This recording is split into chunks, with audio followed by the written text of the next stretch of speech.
Hi, I'm Radu, and you may remember me from such things as the self-driving car no libraries JavaScript course, or the no black box machine learning course in JavaScript. And I just finished painting my balls, so I can teach you something new. You see, I put them to the wall like that, and used this pen with a camera on top to draw some secret things. Question is, can we reconstruct those drawings just from the videos? Spoiler alert, yes we can.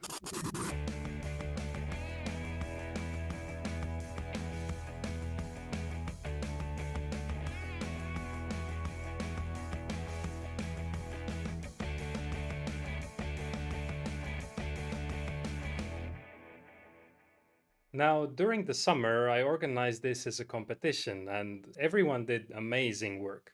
You can find all of it on my Discord, the discussion, source code, anything you want. And in this course, we'll study this problem, but my goal is to teach you how to solve difficult problems like this in general. I chose this one to focus on because it has many layers. It can be broken down into many smaller problems using the right techniques.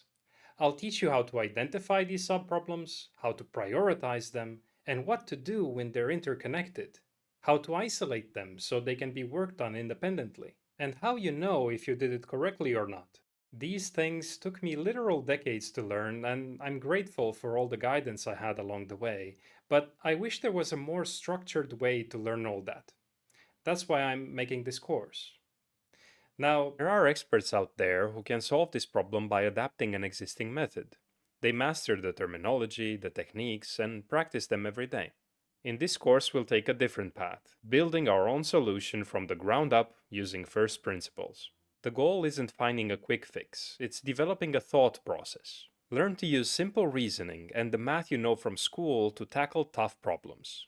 We'll explore different approaches, first by hand, then by automating the steps with simple but powerful algorithms. These will be implemented from scratch and explained step by step using simple language and visuals. So this course is perfect for beginners who want to start thinking like those experts from earlier.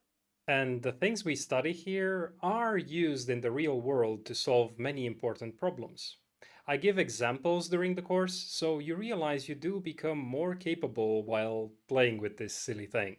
I use JavaScript because it's easy to get started. You probably have the tools already installed. The syntax is easy for beginners, and it's good at visualizing things in the browser. And if JavaScript really isn't your cup of tea, just use your favorite language to follow along. One more thing before we start. Just listening to me is not enough. You may think you're learning because what I'm saying makes sense, but things tend to come in one ear and out the other. So I really hope you follow along, pause the video to think when I ask you to, and do the homework assignments. Do me a favor and take your time with this one. Maybe even experiment in the real world. Paint your own balls. There's so much you can learn from doing that. I typically end my intros with some kind of joke, but I couldn't think of any this time, even asked ChatGPT, and no luck. So let's just begin.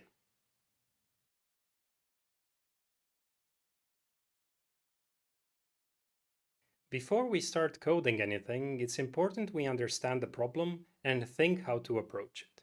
On my website, you can find a link to the videos I recorded. The drawings were secret in the beginning, but to make the problem more approachable, I told everyone the first is a circle. The website also explains the setup with the virtual demo you can play around with. The balls are all the same size, but have different colors.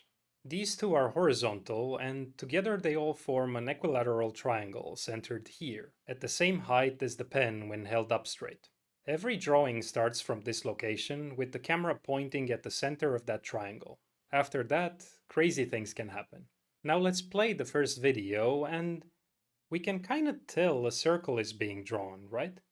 We see how it starts moving to the right side and then further back until about halfway. It's on the other side now, getting closer and closer back to where it started. But how do we figure this out? Try to analyze and write down your thoughts as descriptive as possible. Write as if you're explaining it to someone over the phone. Pause the video to do this exercise, and I'll tell you my answer in 5, 4, 3, 2, 1. I can see the green ball on the right looks bigger than the others, so the camera must be on the right side at first. About halfway, though, the blue ball starts to look bigger, so it's on the left side now. There seems to be a kind of a balance to this right left motion. I also notice all the balls appear to shrink in the first half of the video, so the camera must be moving away from them. Then in the second half, they appear to grow back to their original size, so the movement seems to loop back to the start. I cannot say if it's a circle for sure, but it's definitely close. Hmm. Were you able to write something like that? If not, try again now after hearing Leonard's version. It's useful to have the skill to analyze and explain your thoughts like that, no matter if you talk to yourself, your colleagues, or some AI model. Now, by highlighting keywords, we see those apparent size differences are important. Things that are further away do appear smaller because of perspective. You can see it here. These are all the same size, but this one looks about half as big because it's twice as far. And this works in general. Like, if we know how far away something is in the beginning, and it moves to look a fraction of that size, we can estimate its current distance from us using this formula.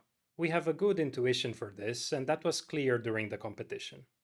In the first few days, everyone used the apparent size difference between the blue and green balls to estimate this offset.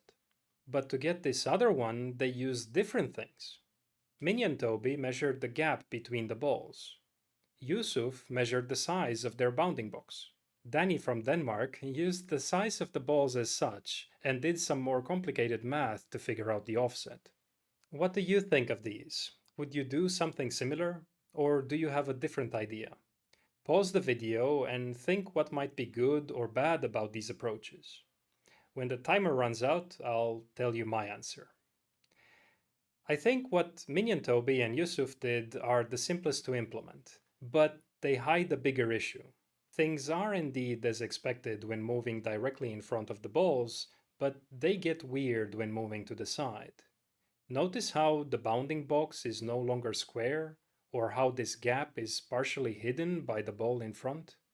I'm not saying their approaches are bad, I think they can work, but unless we account for those things, they're incomplete, and accounting for them is not straightforward. Danny's approach has the benefit that balls look the same from all angles, and what he does here is more involved, but it's not rocket science. Let me show you using this setup, where instead of balls I have these telescopic rods. They do the math for us. When contracted, they all connect here, at this starting point. The balls appear the same size in the beginning of the video. But if we move to some random point within the video and measure the blue ball again, this ratio tells us we need to make the blue rod 25% longer. And this is how far the camera must be from the blue ball now. But this ball will look the same from anywhere on the surface of this imaginary sphere. That's why Danny used another rod. If we do the same thing for the green one, we must be where these rods connect. They're restricted now to this circle, and if we know the length of the pen, and assume it's perfectly straight and touching the table, there's only one place it can be. Danny ignored the red ball like that, and that was really clever in the beginning, because he could focus on a simpler version of the problem and implement a quick prototype. He was the first one to get something working, and that's important because he could quickly tell if his idea is on the right track or not. If we start using that red ball now, it just makes that rod fit here like this. It doesn't really affect much in the first video because for the circle I didn't need to lift the pen. In other drawings it will play a bigger role, telling us if the pen is touching the table or not. Anyway, repeating this again and again, we will get a drawing. To demo this quickly, I made a special ruler that measures this size as a percentage relative to the first frame. I also marked the rods like this, showing percentages here too, so I can match what the ruler shows. In this way, I don't have to calculate anything. You could call this an analog computer in some sense. Derek from Veritasium has a video on the topic. He thinks they might be making a comeback. If you want to play with something like this, you can make a quick setup using a simple tripod, like I showed in the first status report of the competition. Now, the math we're doing here is called trilateration. It means figuring out a position by using estimated distances from known points. It's how cell phone towers and satellites can be used to find where you are. The main difference is how the distance to those points is estimated. Here, we look at those apparent size differences. For cell towers, the signal strength is used. It's known to follow something called the inverse square law, so we can estimate the distance using it. Phones only show you the strength to the nearest tower because you don't really care about the others, but it knows those as well and uses the information internally. For satellites, there's a different approach. The signals they send contain information about where they are and when the signal was sent. Those travel at the speed of light, so we can infer the distance using this relationship. I'm simplifying here, ignoring relativistic effects and few other important things, but all they do is make the distance estimate really precise. The rest of the math doesn't change. Now, in practice, more satellites can be used to get a better estimate. Because of small errors, those imaginary rods wouldn't really connect in that case. But if we allow small adjustments, they will, and you'll have a better estimate, one from many different viewpoints. Anyway, I sidetracked a bit, but it's important you understand that these are fundamentally the same problem, because by studying this, it means you also start to understand those other things, which are arguably more important than playing with my balls. That's literally rocket science. It also means what we have here is a working positioning system. It's important because, unlike others out there, I don't have the resources to do experiments in space, and I suspect most of you don't have them either. But with this thing, we can study that same math here on Earth essentially for free. Speaking of math, Danny didn't code actual rods in JavaScript to solve the problem. He could have. A fun thing you could try is using a rigid body simulator and model the rods the same way I did in the real world. But nobody does that because we can solve this analytically as well. We are much slower that way. But computers can do it in an instant. You'll see when we get to that. But now, let's code a quick prototype to see if this idea can be automated in practice. Coding with Radu. Let's code now.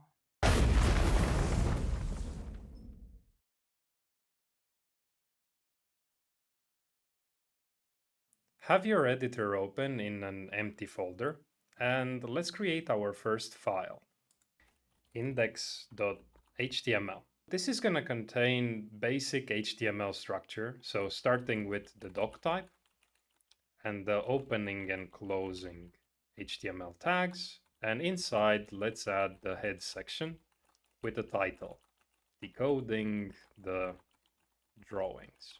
Let's test the file by opening it in a browser. I'm using Google Chrome and it's empty for now, but you can see the title appearing here in the browser tab. To add things to the page itself, we're gonna have to use the body section. And we're gonna need the video element. I'm gonna give it an ID input video and a way to select which video to play in it. I'm going to use an input, let's call it file input, and this is going to be of type file, and I'm going to make it so it accepts only video elements. Now, if you save this file and refresh the page in the browser, you're going to see this. The video element is actually here, but you can't see it that well unless you open the developer tools, which by the way should always be open when coding. From here, you can select the Elements tab, and there you can see the input video and the file input. Nothing happens when you choose a file just yet, because we have to connect the two. We do that using JavaScript. Let's define a script tag, and inside I'm going to take the file input and check if it changes. We'll add a callback function to that, And I'm just going to pass the event here and type debugger. Save and refresh. And now when you choose a file, with the developer tools open, it pauses where we type debugger. And we could inspect this event attribute here. You can see it has a target attribute. And if we scroll down, we're going to find files.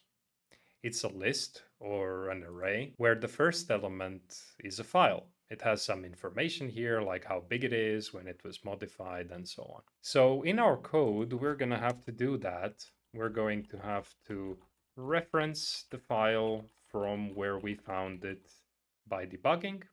And now I'm going to pass it to the input video source in this way. And then the video can start playing. Now save and refresh, choose a file, and you can see what this create object URL does is assigns the source to this cryptic looking address. I'm not going to go into the technical details here, but basically it uniquely identifies the video on our computer. And then it starts playing. The reason it's not playing is because the debugger is paused at the moment, so we can press F8 or here to make it go. And there it is, the video playing. Now we're gonna start processing this video, looking at the individual pixels, and for that we can't use the video element as such. We're gonna need to work with the canvas. It has functions that let us do that. I'm gonna define this input canvas here. And we're gonna have to set it the same size as the video itself. We can do that only after the video has loaded.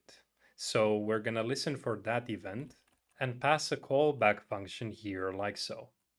We can now set the input canvas width to the width of the input video and do the same thing for the height.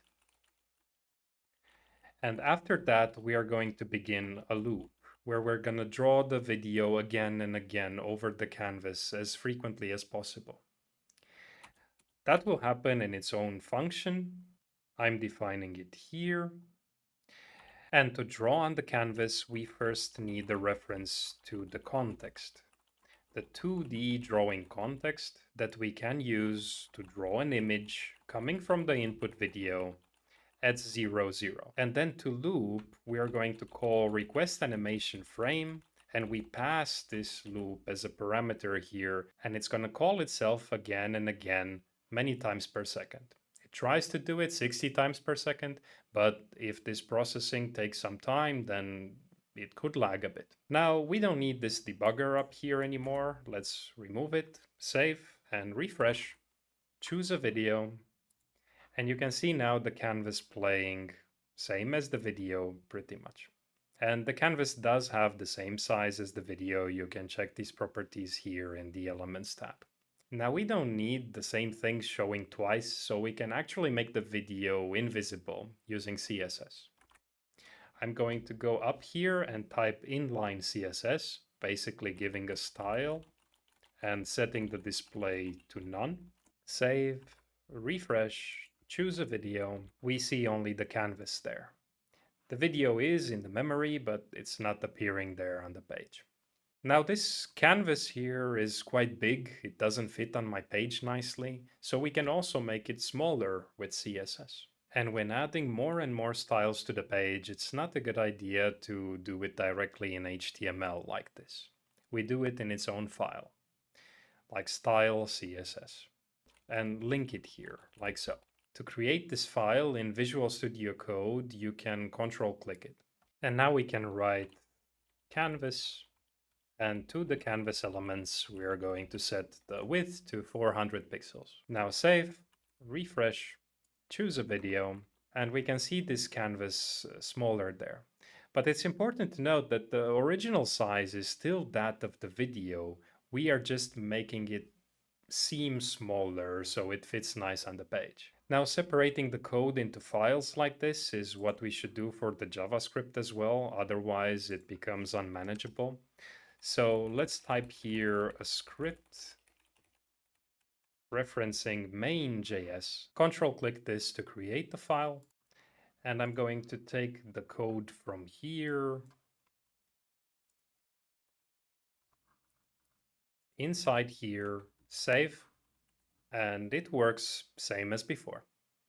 Now we're going to start doing image processing to segment the image and isolate my balls there. We're going to do that on a separate canvas, and I'm going to be specific here and say that this is the input section, and down here we're going to do the segmentation on a canvas with the ID segmentation canvas. So we're going to get the input pixels from here and display some kind of output on this other one. Now, if we save and refresh, we're going to see this section here, and the canvas is there. It's just transparent. Let's go here and add the style to make these more clear, even if they're empty. A background color and a black border. And we can see it here now. But it's not the same exact size as this one. So we can go to main.js here, copy these, and edit to say segmentation canvas, width and height equal to that. Save, refresh, and now these dimensions match, so we can start working with the image data. After the image is on the input canvas, we can get the data asking the context for it, starting at 0, 0, and all the way to the canvas width and height. And let's log this image data into the console. Save, refresh, and in the console here, you're going to see a lot of these prints happening. Let's focus on this one and see, it has the information about the image, like the width and height, and then this data attribute, it's a long array of numbers. This is the same as the width times the height times 4, because these numbers come in groups of 4. Now this is nested here, but it's really just one long array of numbers. And each 4 correspond to 1 pixel. The red, green, and blue component, and this is the transparency. But all pixels in the video are opaque, so they will all have this maximum value of 255. And to understand pixels better, we're going to use a microscope. You see, this is what we get here in the gray area. They are actually a little bit bright, all components, but if I move this over the red ball, you can see a huge difference. And then the green ball and the blue ball, you get the point. Now, before we do the segmentation, I don't like that we have to type input canvas like this everywhere. So one trick you can do in JavaScript is you can destructure here to get just the width and height attributes of the input canvas. And then here, use this width and height everywhere. Now, we don't need this log. Instead, we are going to segment the image, and this is a function that we're going to have to implement, maybe here at the bottom somewhere. Let's say segment image with the image data. First thing we do, I'm going to destructure again to get the width and height and the data from the image data, so that I don't have to type image data dot everywhere.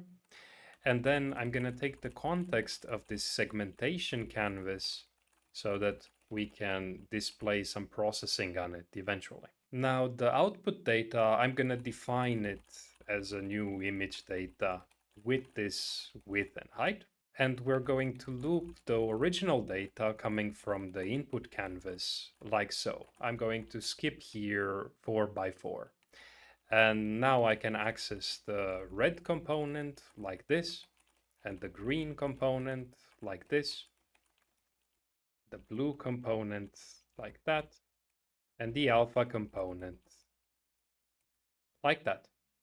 And if I want, I could set this output data to these values starting at the I index. And then let's put this output data starting at 0, 0 in this segmentation canvas just to test. Now save and refresh, and it's basically cloning the canvas at the top, pixel by pixel.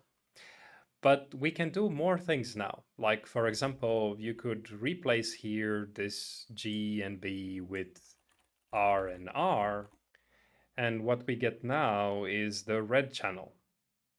So white here means there is a lot of red, and black should mean the rest. But because this is not pure black on the background, it has a little bit of red in it. My other balls are less red though. Anyway, let's check the green, and we should expect the same kind of output, right? Save and refresh, and it's not as similar at all, is it?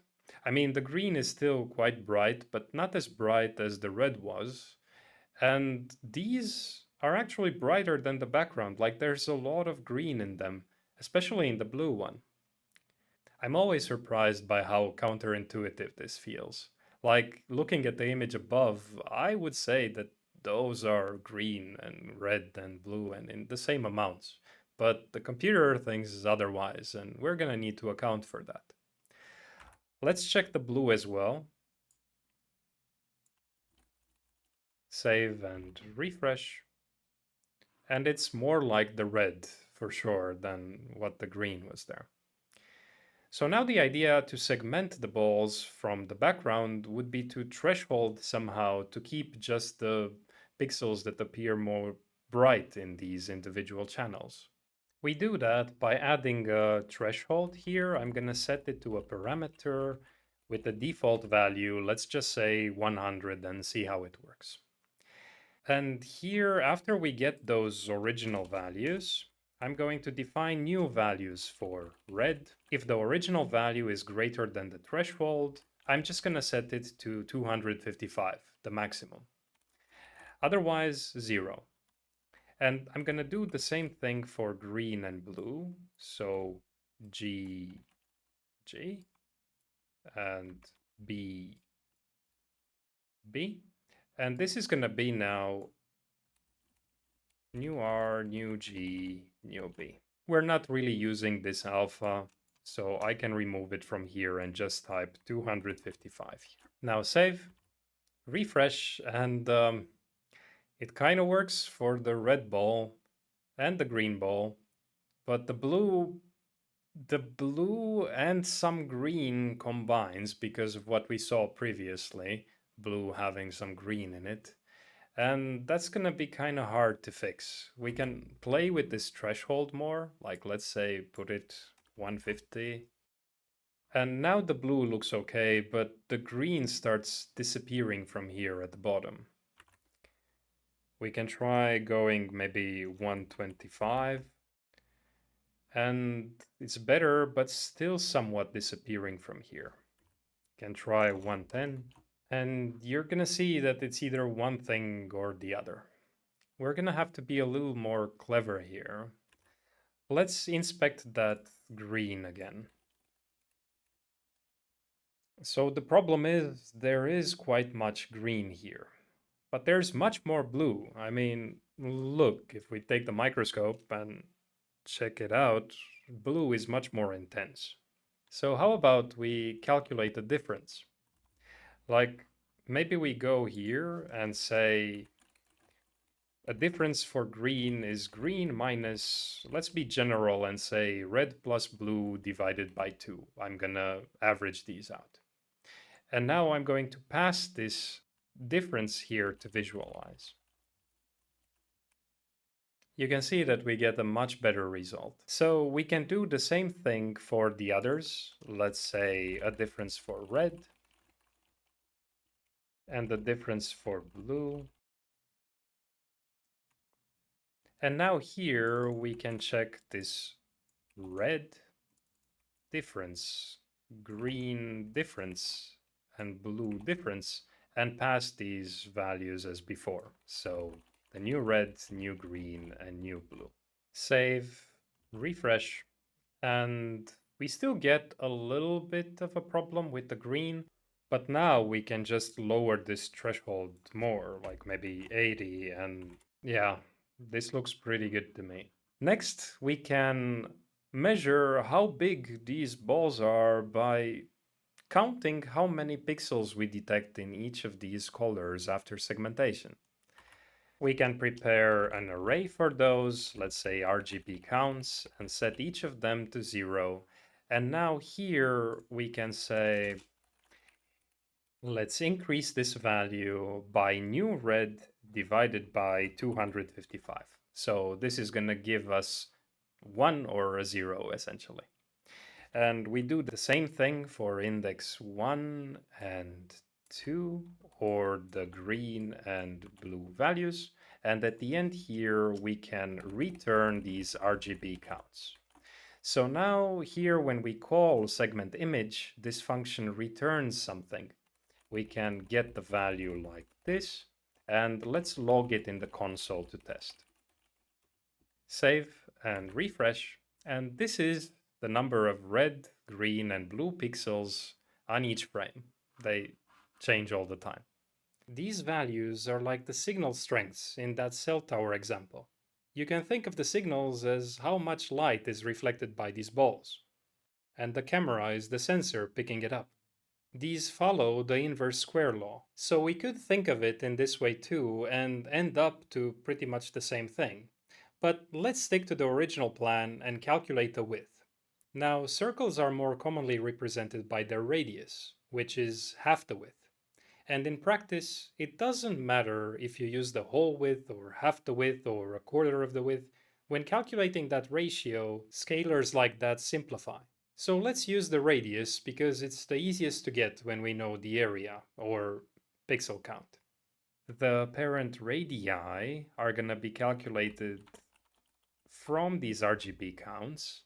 And in JavaScript, we could use the map function for that. It takes a function as a parameter that says what to do with these areas. So in this case, we want to return the square root of the area divided by pi. We could also use a normal loop or do this calculation 3 times for each of those counts. But I want to show you the map because it's very common in JavaScript and it can shorten things quite a bit. Actually, this can be made even shorter because JavaScript also supports something called arrow functions. So we can just say that this area parameter turns into the square root of whatever our function is. So we can write this in one line like so. And if we debug now with this apparent radii, we can see that these numbers are much smaller now, like around 100 pixels. Let's remove this log. It won't be needed anymore. To visualize the setup, we'll need to know the positions of all these things in a coordinate system. But there isn't one. So we need to decide where to put it. And that's the question, where do we put it? During the competition, some chose this point to be the origin. I think it's because of the symmetry. But James used one of the balls instead. That can also make sense. There's even a real physical object there marking the place. And as he pointed out, it can make some of the math easier. I'll show you later. Now I will choose this point because then the drawings are 2D essentially. The pen can only go up in this positive direction, and there's also a symmetry here like I mentioned earlier. Now for the orientation, we also need to make a choice. My favorite is this one because the drawings would be on the XY plane. But this time I'm gonna go with AOSAS because it matches the default in Three.js and that will make some things easier later. I'm also choosing it because he won the competition, so you're welcome. In principle, anyone would work and there are pros and cons to each of them. But putting some thoughts into it may mean you make the problem easier, so it's usually worth it. Go to the top to define some global values. Like the ball radius, it's 3. The distance between the balls is 9. The pen height is 18. The initial Z offset is 18. And we can use these to calculate the initial camera position. I'm gonna make this as a 3D point with X is 0 Y is at the pen height, and Z is the initial Z offset. We can also calculate coordinates for the balls. I'm going to solve them in a separate function because this calculation is more involved. And let's just implement this function at the end here for now. We're going to refactor things later, but first it's important to get our idea into the code, and we worry about refactoring later. Now, this initialize balls function really is going to work with that triangle as the basis. So the length of the triangle is the distance between those balls. And now we can already calculate the left and right offsets. Like the left is minus this triangle length divided by 2, and the right is plus that triangle length divided by 2. And now we also need the height of that triangle. And we can get it using a formula you learn in school. It's just a consequence of the Pythagorean theorem. In this right triangle, we have the height squared plus half the length squared is equal to the full length squared. Rearranging, we find the height like so. This reminds me of school when my friend Tino used to say that if right triangles are around, there's nothing to worry about. That stuck with me, and I'm telling you this because it can give you confidence in the right moments. Now there's another right triangle here, and it's similar to this large one because these angles are the same. So these ratios are the same, and from there we can figure out how far the bottom is from the center point. We can write this simpler in terms of the height length, so bottom is 1/3 of this length downwards. And top must be what's left, so 2/3 of that length upwards. Most of the math we'll need in this course focuses on these right triangles, so it's really important you understand them well. If you had trouble following what I just showed you, I recommend you take a step back and check this video out. In it, I explain the Pythagorean theorem in an intuitive way and show you a way to prove it using similar triangles. Now I'm going to take out the radius here from that global variable and use everything we got to define 3 objects with x, y, z, radius, and color. The first one is going to be the red. The second one is going to be the green, storing here these ball properties, essentially. Let me arrange this a little bit nicer so that these align. I think it makes the code much more readable. And now to visualize all of these properties, we're going to go and create another canvas. It's going to be in an output section, output canvas. And now we have to specify here how big we want it to be, because this is not depending on the video. And back inside of the main, I'm going to implement a new function to draw on this output. So draw output. Let's get the reference to this output canvas. And now loop through all my balls. Take out from there these important properties that we are going to use. And begin to draw a circle. And then the arc is more general, and we need to specify that we want to start at the 0 angle and go all the way to 360 degrees. But like pretty much all functions in JavaScript that have to do with angles, they use radians, so 2 pi. And now let's set the fill style to that color and fill. I'm also going to go here and draw the initial camera position for reference. So I'm going to take out the x and z from this global variable. And let's use the arc again. I'm just giving it a radius of 2 there. And black color and fill. Let's call this function at the top after we have the balls initialized. Save, refresh, and you can see the output here. Kind of. These small things are the balls, and the initial camera position is there. So these values are in centimeters, the way I measured them. And now 3 pixels is like nothing. So these values appear very small. And I have seen during the competition some people try to scale these up, like maybe multiply by 10. That would still give kind of a small values, maybe multiply by 20. Problem is, it starts to be confusing. Where do those numbers come from? So I like to keep these as such and then go where we are working with the output and scale it somehow. I also want to move these to be somehow in the center screen here because now we just see part of the setup.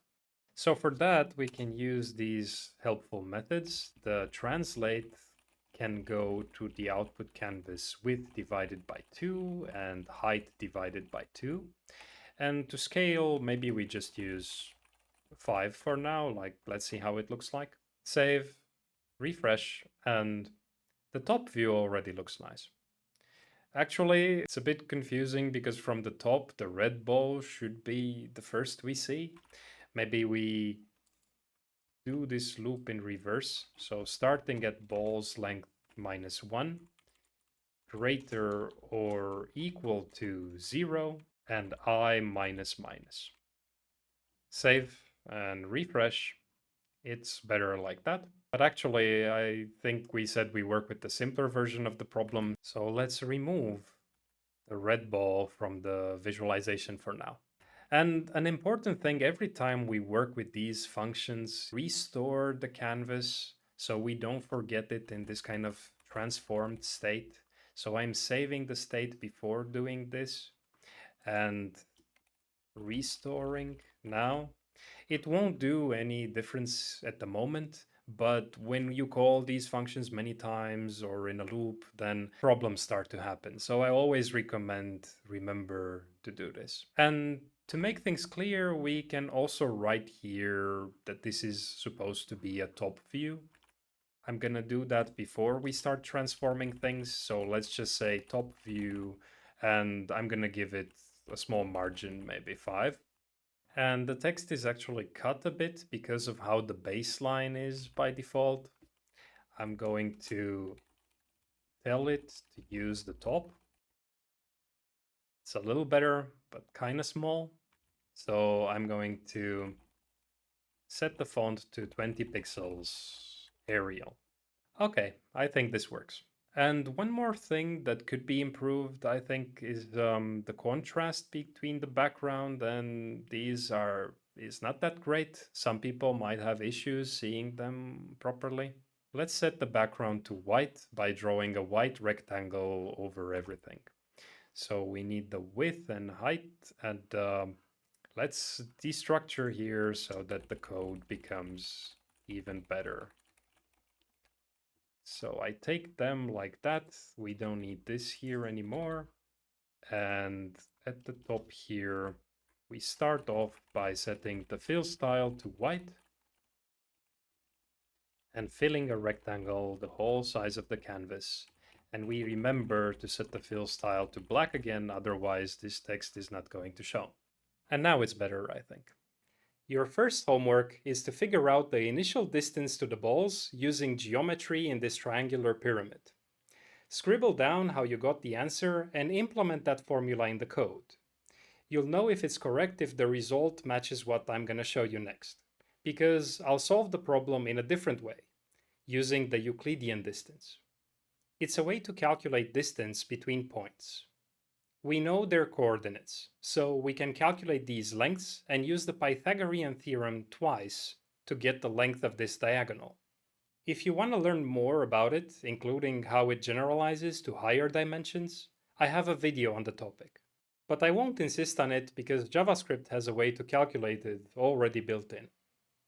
We will store this initial distance to the balls inside of a global array. So we store 3 values, one for each ball, and we can use the map again. So for each ball, we're going to return here the distance to the initial camera position. Even though this distance is the same to all balls, so we could use just one variable for it, I'm using 3 because it makes the system more general.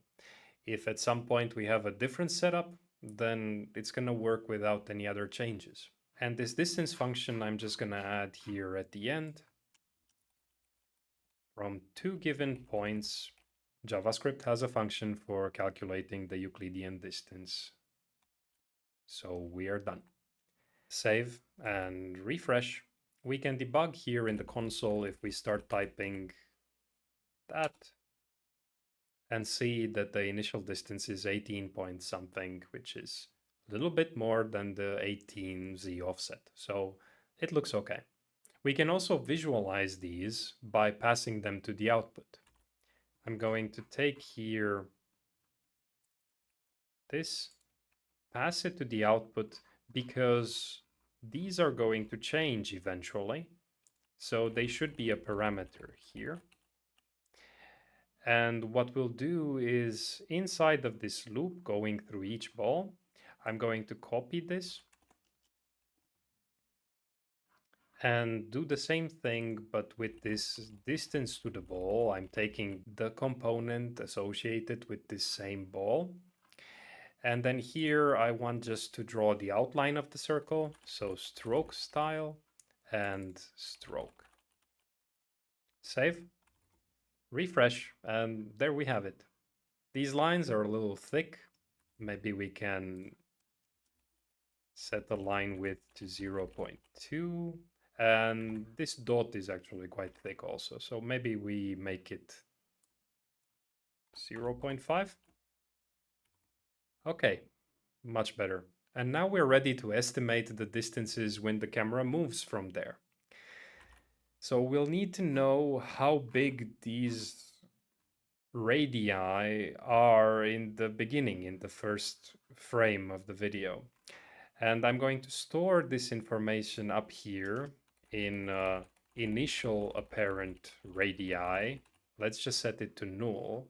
And the first time we get some radii, I'm going to set that value. So if that value is not set, it's going to become those apparent radii, like this.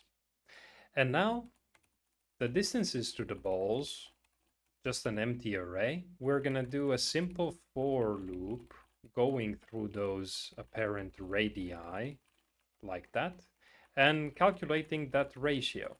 So what it was in the beginning divided by what it is now. And the distance is going to be the initial distance that we calculated multiplied by this ratio.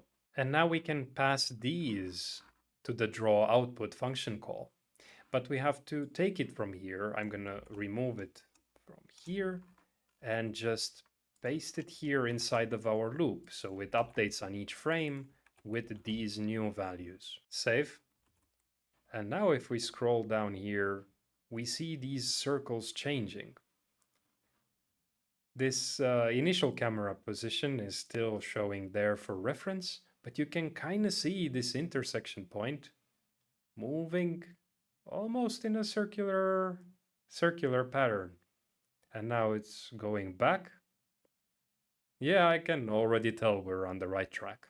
Creative coders might be thinking now that, hey, those green and blue pixels are close to each other. Maybe we can look for that in the image. And yeah, it would work, but it's slow processing all those pixels. And you don't really get the most accurate result since you're limited to whole coordinates. We can solve this analytically in a number of ways, like the circles can be modeled using this circle equation. If you want to understand it well, I have a video on the topic, or you can play around with Desmos. I made a special page for you to try out. This equation describes points on a circle, and you can control the center point and the radius. Now, if we have two circles, they might intersect like this, touch, or do none of these things. If you solve this system of equations, you'll either find two solutions, one solution, or no solutions, depending on which scenario you're in.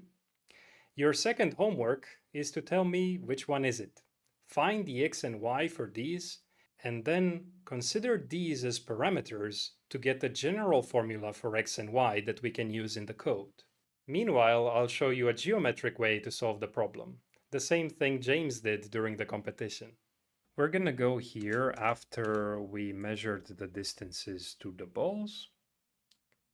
And I'm gonna use the same naming as in James's diagram. So A is going to be this distance between balls. B is going to be the estimated distance to the blue ball. And C is the estimated distance to the green ball. Using the Pythagorean theorem in this right triangle, we can write z squared to be this. We can also use the Pythagorean theorem in this other triangle and write z squared to be this other thing. Now these have to be equal. We can simplify to get the final value for x, equal to b squared minus a squared minus c squared divided by 2a. Now x is known, so we can use it to get the z value. Just type z is the square root of c squared minus x squared. And these are our camera position in this 2D simplified version of the problem.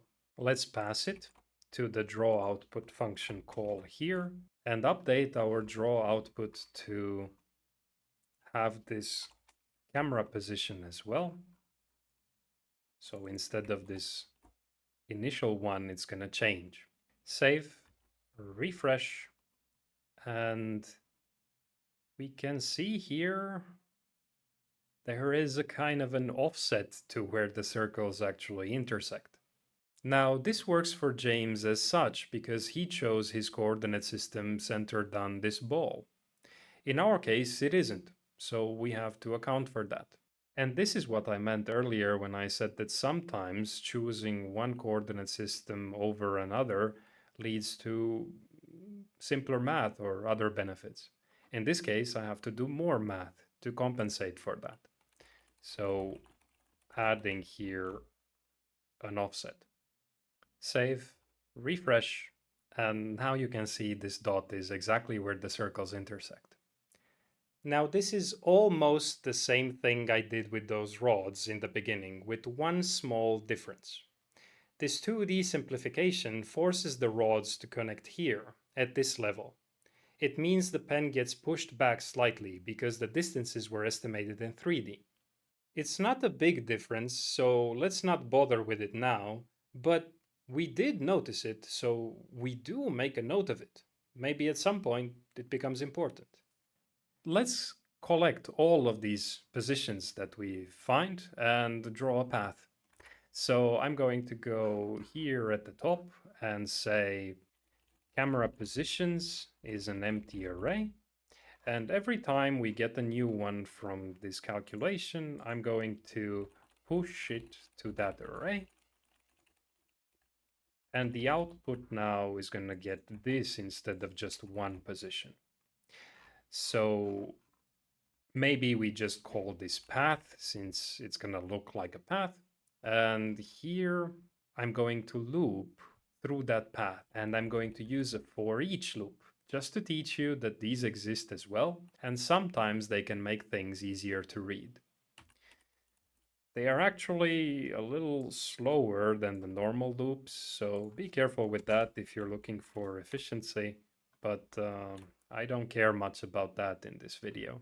Now here we can get the x and z from this point directly. Or we could write x and z directly here at the top and remove this line entirely, but x and z need to be wrapped in parentheses to look like a single thing.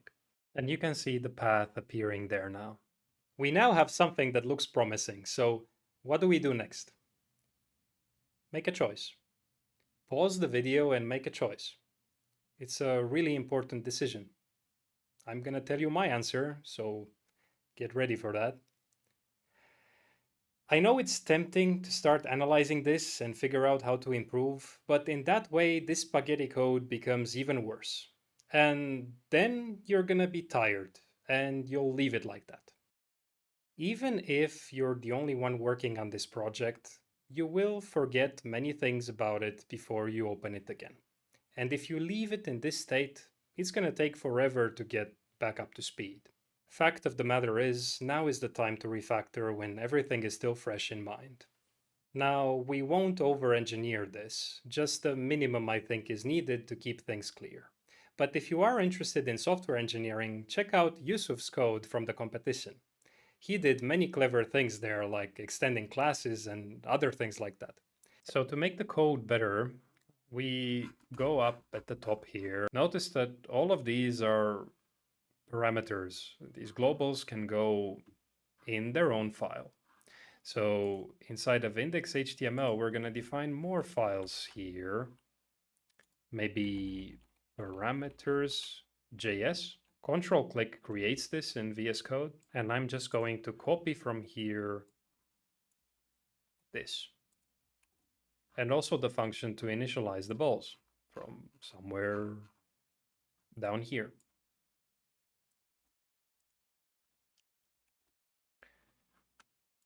Now, normally functions should have parameters, initialize balls relative to what, so some of these properties should go in it. But I'm not going to engineer this too much because it's kind of clear that things related to these global variables happen in this file.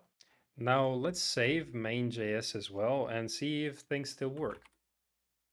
And they don't. Distance is not defined.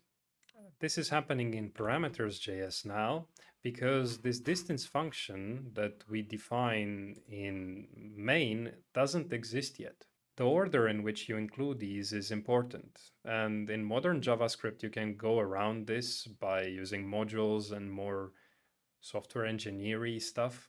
But this problem is really hard as it is, and I'm not going to introduce those other concepts. So we just have to pay attention to that. And we can create a new file here called math.js and move that only function there for now. Save, refresh, and the problem is gone. Select the video and see that everything still works. Next, let's separate this image processing stuff. So segment image, this function can also go in its own file. I'm going to cut it from here, create a new file here, image processing. More similar functions can go in it, but for now it's just this one. Save. And let's do same for this output. So cut, duplicate this output, paste. Now every time we do this separation, I also check to see if there's something I don't like about this code. Like now I see all this kind of duplicated stuff happening because drawing a circle essentially in slightly different ways. So maybe we can take out the function, a helper function for drawing a circle on a context with these properties. And then we're gonna just call this function there instead. So simplifying the code and making it more readable. This is gonna be a generic circle drawing code, setting the fill style and the stroke style. And now we have to check, is there a fill style defined? If there is, we can call ctx.fill. In modern days, and not just JavaScript, but other programming languages too, we can do something like this. So it will evaluate fill style. If this evaluates to true, then it considers what happens next in this and. If this would evaluate to false, then it doesn't consider this part anymore. So it's like it doesn't exist. Of course, you can write this using if conditionals, but I want to show you this because it's common and it can help you out if you see it somewhere. So calling this draw circle now is gonna remove quite a lot of code. We can say here draw circle ctx_xz radius color. And here we can say pretty much the same but after XZ we pass the distance to that ith ball, and then no fill, so null, and the same color that we used here. And here we can just say draw a circle, 0.5 black. Now, because this line is the only one here and it's quite short, we can write the whole thing on one line. And we can even remove these curly braces. Like if we remove them and also remove the semicolon here, then JavaScript doesn't complain.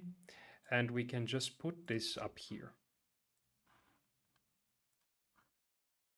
I think this is quite clear. So for each element in the path, we take its XZ component and use it to draw a circle that is black and has a small radius. Now this is okay, I think.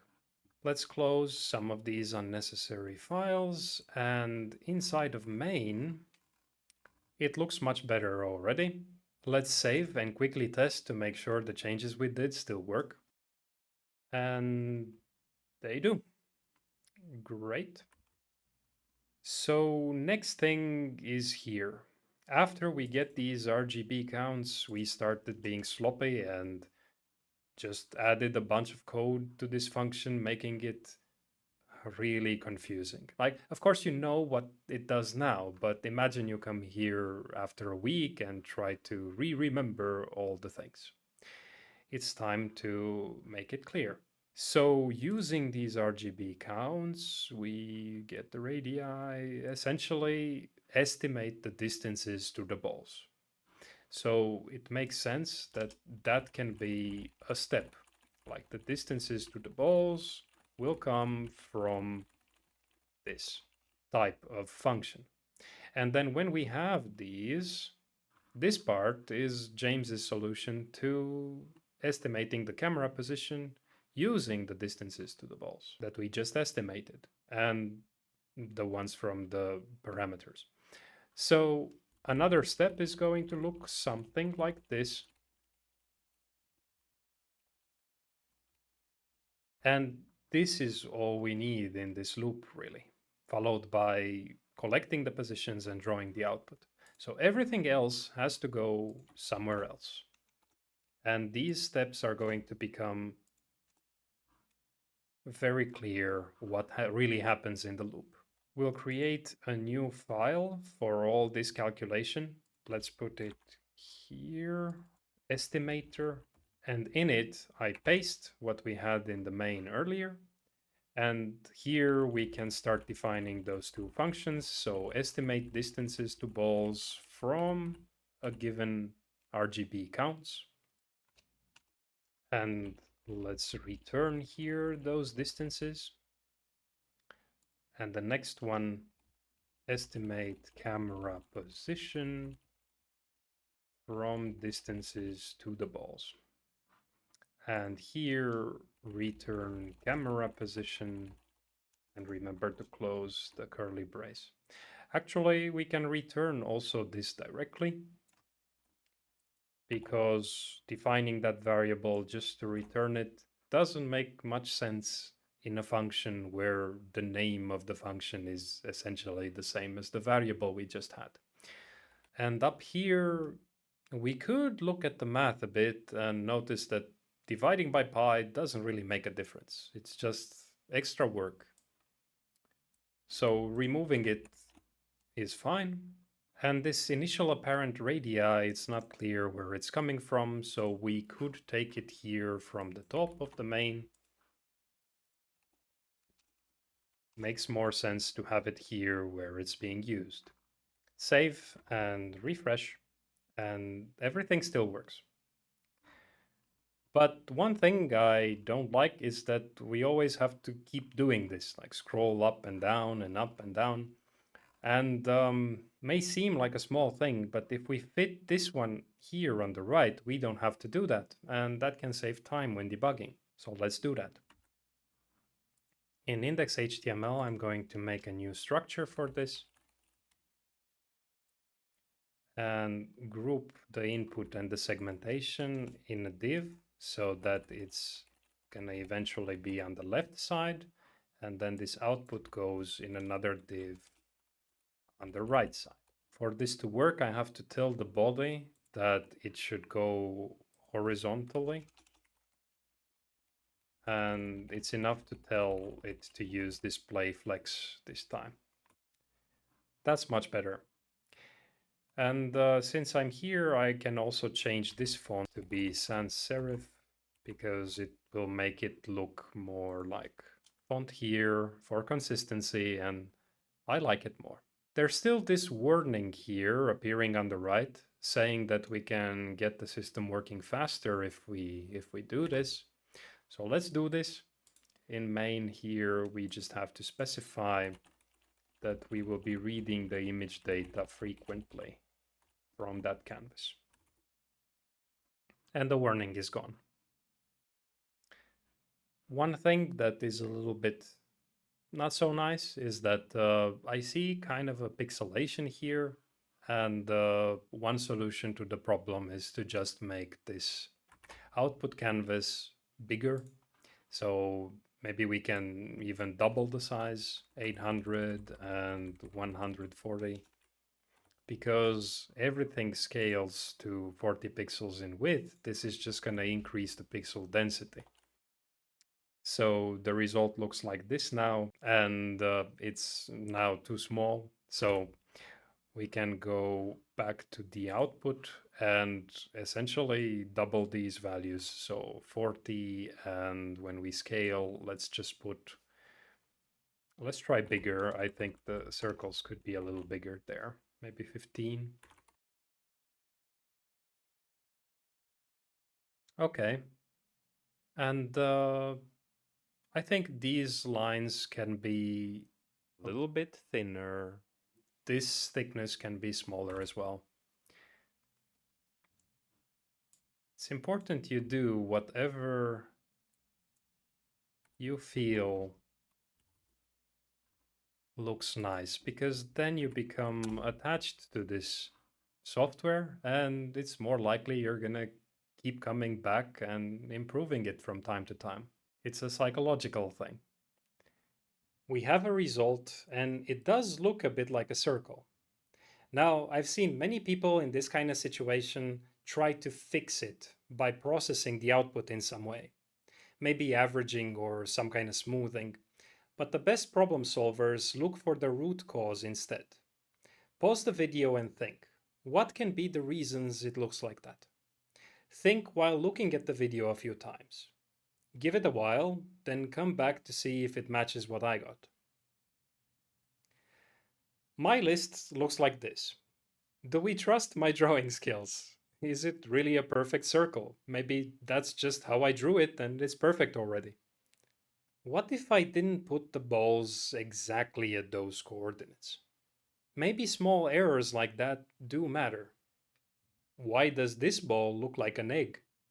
Shouldn't they be circles? The pen is not always straight. Sometimes the image is blurry. Look at the sides here. Balls can sometimes look bigger because of that. And if you think about it, earlier when we did the segmentation, the green color was weaker than the others. What if the sides blend in unevenly because of that, making this one look smaller? Let's add that one from earlier, that the pen is being pushed back a bit, to this list, and that's all I got. Do you have something else on your list? Let me know in the comments and add them next to mine to make a bigger list. There's no harm writing many things here. Maybe some of them are indeed nothing, but it's only a problem if we start working on the wrong things first. Like, there's no way fine-tuning the segmentation will fix these big issues here, right? So what we'll need to do is prioritize things. Pause the video and sort them by what you think is the most important. We can't be sure of these, but we can speculate. Now, my list looks like this. These things, we don't really have a way to know how big of an issue they are.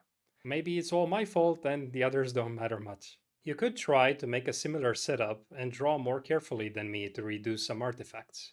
But it's hard to get rid of all of them, trust me, because you have to draw while also making sure the balls are in frame, not making too many sudden movements. Unless you have a robot arm or something, it's pretty much impossible. But what we can do is simulate.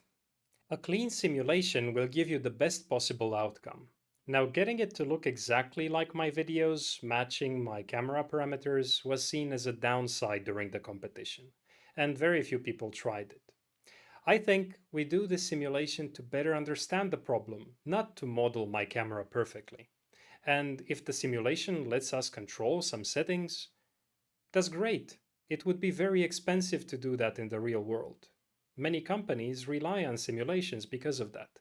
So learning to build one is valuable in many different situations.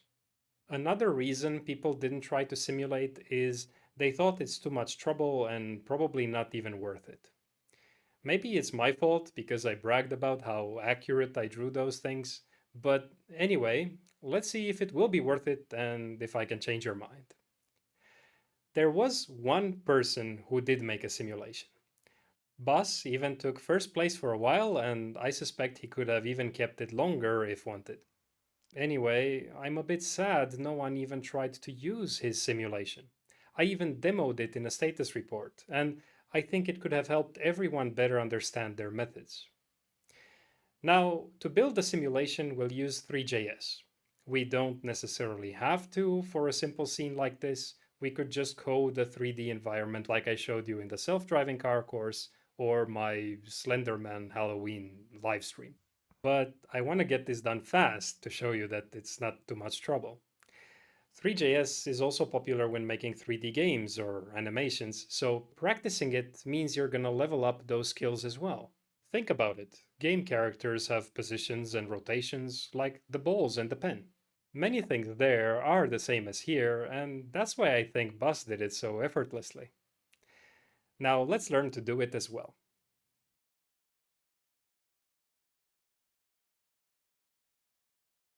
We'll add the simulation as an alternative input here next to the video. For that, we're gonna need another canvas. I'm gonna define it here below the input canvas, simulation canvas, and I'm gonna set its width and height to match that of the videos that we're working with. I'm trying to get the simulation as close as possible. Now we're gonna implement this in its own file here, just before main.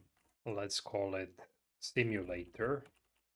And the quickest way to use Three.js is to paste here this link. It's gonna load it from this address. Now control-click to create simulator.js. And inside it, we're gonna define a renderer that is going to be set to work with this simulation canvas. Now, if you save and refresh, we're gonna get here a black canvas. Without this line, the canvas is just transparent. So this is how we know that Three.js is working. And we can begin to define our scene. Scene is a new 3 scene. And we can add balls into it. We can loop through that global variable. So each ball is going to become an object that Three.js understands. First, we need to define the geometry. So we use this sphere geometry where we pass the radius and two other values I'll explain soon. And then we need the material for this. We're just going to use a basic material and set the color to be that from the ball, like that. And to see it, we need to construct a mesh using this geometry and that material. Now we set this ball mesh to the position we get from those global values. And now we can add this mesh to the scene. And next we need the camera. I'm gonna define it using a perspective camera, setting an FOV to 75, and the aspect ratio, I'm just going to calculate it here from this simulation canvas width divided by simulation canvas height. We set the camera to be at the position coming from the initial camera position in our global values, And the last thing we need to do is render the scene from this camera's viewpoint. Now save, refresh, and this is what we get. It looks familiar. Now, if you choose a video here, you'll notice that the balls look a bit smaller than the first frames of the video when the camera is in that initial camera position. This is because of this FOV. If we use a different value here, like 60, you can see they are bigger and more closely to what is in the original video. I'm going to set this as a global here in the parameters file. So the camera FOV is 60, and this is just a guess. I'm not optimizing this in any way now. And I'll use this value here, like so. Now the balls also don't look very circular, but that's because of this parameter here. Let me show you using a wireframe here in the material. So this is how 3D balls are generated, and these are numbers of segments. So we can replace this with higher values, like maybe 16. And when I refresh, you can see more detail appearing here. And we can go all out, maybe 128, just to make sure that these do appear to look the same from all angles. They almost look like solid objects even though we're only showing the wireframe. So let's remove it. Yeah, and if you look really closely, you might see a little bit jagged edges appearing here. We can get a better result by turning anti-aliasing on. So here in the renderer, we can also specify to use it. And if I'm going to refresh now, it's a little better. Now we're ready to animate this, make it move in a circle path. We're going to create this path using a function that's going to start with this initial camera position. So I'm going to implement the function down here and say we generate the circle path from this starting point, and the circle path is going to have a radius, let's just say 10 for now, and the point count, which basically controls how fast the animation is going to be, let's just say 100. And now these points that are going to be generated are going to go in this array, and when working with circles, we should have access to the center point. So that's going to be the start point shifted in the z direction by the radius. And now we can loop. So we can go and generate all these points by first measuring the angle. It's going to be a fraction of this. And now we have to scale between 0 and 360, or 0 and 2 pi, because most of the things in JavaScript work in radians. And to get the x and z components, we are going to take the center x, add the radius times the cosine of the angle. And the z is the center z plus the radius times the sine of the angle. The y just stays the same. So I'm going to keep it like this. And now we can add this xyz object to the points array. And we can return it. If your trigonometry is a bit rusty or you never understood it well in the first place, I have a video where we learn these functions by making interactive visual explainers. I think by coding those you understand much better than with pen and paper. You'll also learn what functions JavaScript and most other programming languages have already built in to help you out. We'll need to use more trigonometry later in the course. If you ever feel like it's too much, don't give up. Just check that video out, I'm sure it can help. We're also going to need a function that updates this simulation. So maybe here, that moves to the next point in the path and so on. So the camera has to move to the next position here. And I'm going to say copy, shift the path. That gives us the first point and also removes it. And we also want to render the scene, so I'm moving this code inside of this function. And this is the function that we need to call inside our loop. So in main.js, the loop is tied to the video at the moment.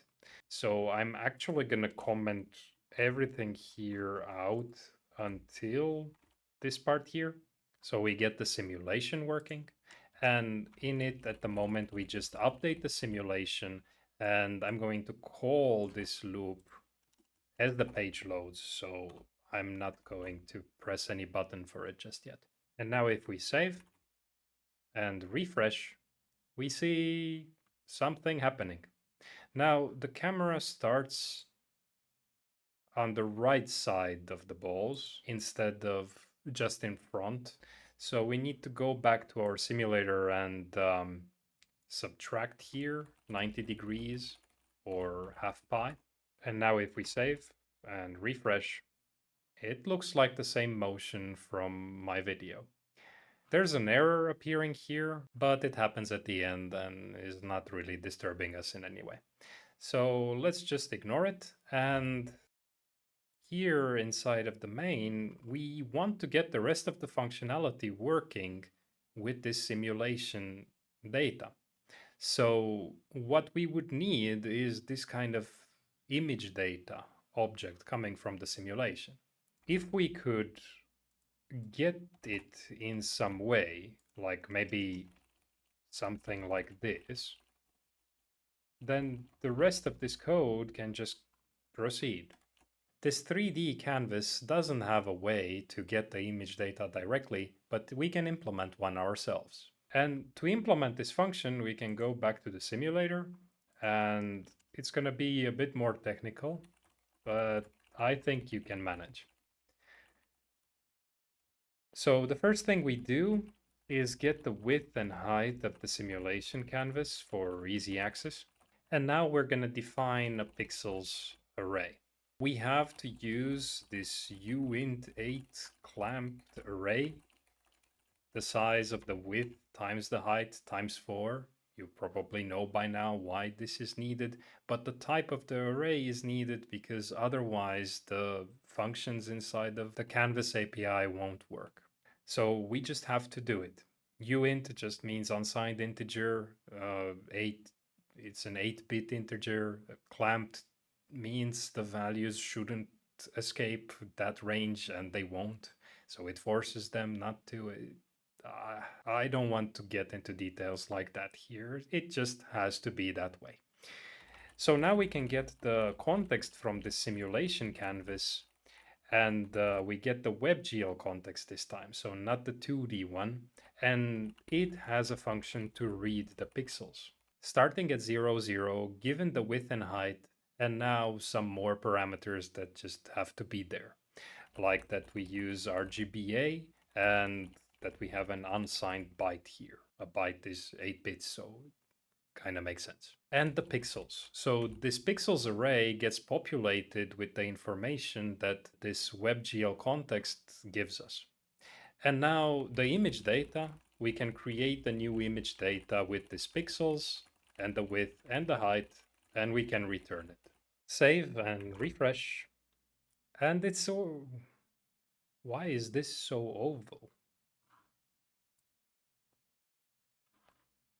And why is it going the other way around? I mean, we defined the circle to go that way. We're basically estimating the complete opposite.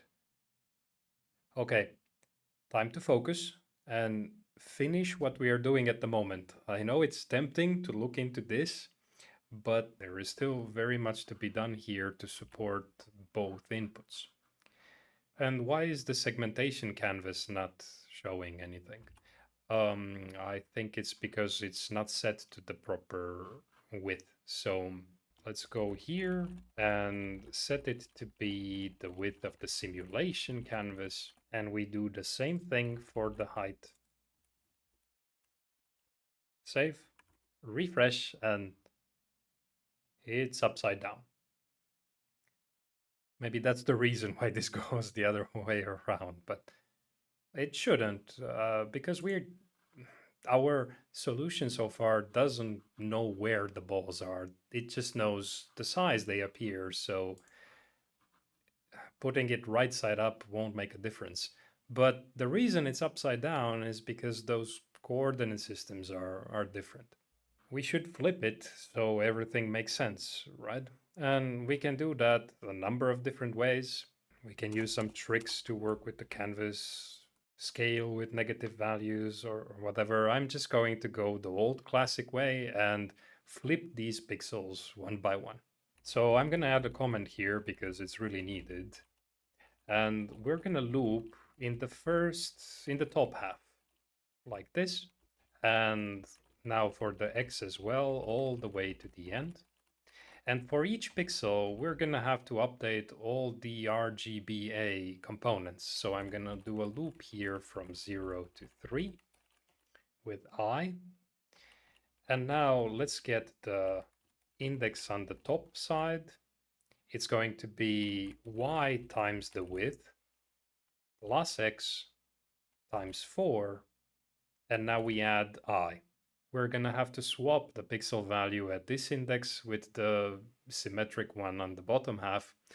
So maybe first calculating the y of that is going to make things easier. And now the bottom index formula is basically the same, but with this bottom y instead. And to swap, we're going to need an extra variable. Let's just set it to be the top index. Now we replace the top index with the bottom index, and the bottom index is going to be box. Now if we save and refresh, this image data looks as expected. And the segmentation looks pretty much the same as the original because the original is so clean, it's already segmented. Anyway, the simulation now starts automatically, and I would like to select whether I want it to start or the video. So let's add the button for that. It's going to be here after this file input. Let's say simulation button simulation. And now in main.js, I want to be able to set what is the input type. So maybe input type is null in the beginning, but now when we click this simulation button, let's put this code inside that. And also set here the input type to be the simulation. And here where the video starts, I'm going to set the input type to be the video so we can tell them apart. This is going to be important because here in the loop, we have to support both of them. So if the input type is a simulation, then this code goes there. Else, if the input type is video, and maybe we could use a switch here, but it's just two things, so it's all right. Then this part of the code happens. And this image data has to be at the top. So image data is null, but now depending on which of these input types is here, we're going to populate it this way or this way. And I realize now this input canvas name is not so good because both the simulation and the video are inputs. So maybe calling this video canvas is better. Video canvas and replace all. And let's go to index.html. Replace this one as well. Now if we save and refresh, the simulation button is here. Pressing it starts the simulation, and choosing a video starts the video, and it seems to work. We can see now the different shapes appearing there, but they shouldn't mix. I mean, this is very confusing. So I'm gonna make the video canvas disappear if we start the simulation, and if we start the video, I'm gonna make the simulation canvas disappear. And actually, what's also confusing is this first start page. I mean, so many different things, they're all empty. This is what the user is expected to press on, but it's somewhere in the middle of the page. We should keep these as the only thing they see in the beginning. So let's go back to index.html. And here at the start of the body, I'm going to implement a start panel. In this, we're going to put the file input and the simulation button. And the rest of this is going to be our main interface. And I'm going to set its style to be invisible. Align it better and close this div. Now, this main interface is going to become visible, and we'll do that here when the input video has data, so when the video starts playing. We'll also make the start panel invisible. And I'm going to copy this because the same thing has to happen also when starting the simulation. Save, refresh, and this is better. So the simulation starts the simulation. And this, select the video, starts the video. Good. Now, if I look at the start page, I see here choose file, no file chosen. Maybe the simulation has something to do with this file. Of course, we know it doesn't, but does anyone else know? And will we know next month or whenever we look at this project again? So it's important to make things clearer. Otherwise, we can spend a lot of time remembering, re-remembering these things at some point.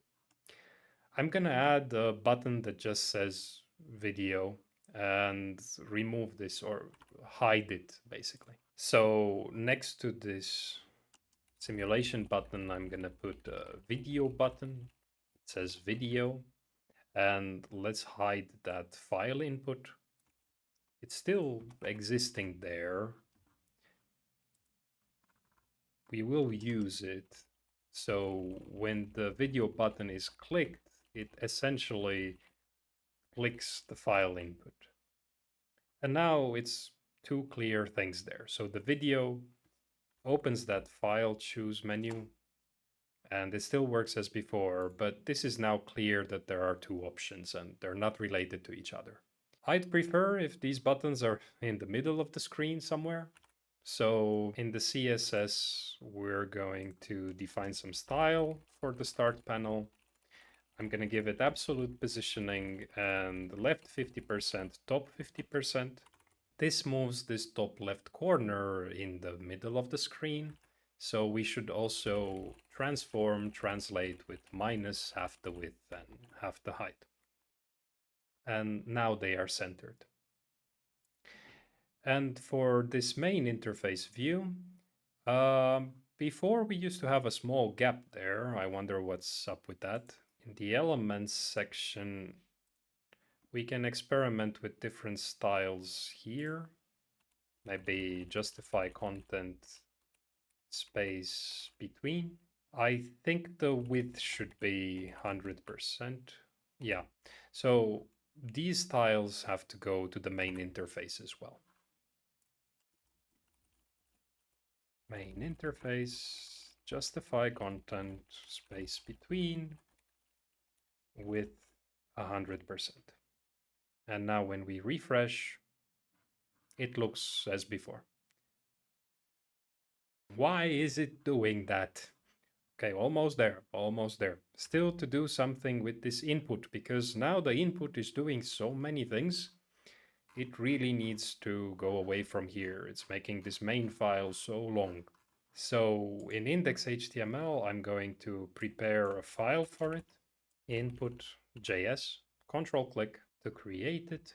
And we'll take from the main everything here at the top.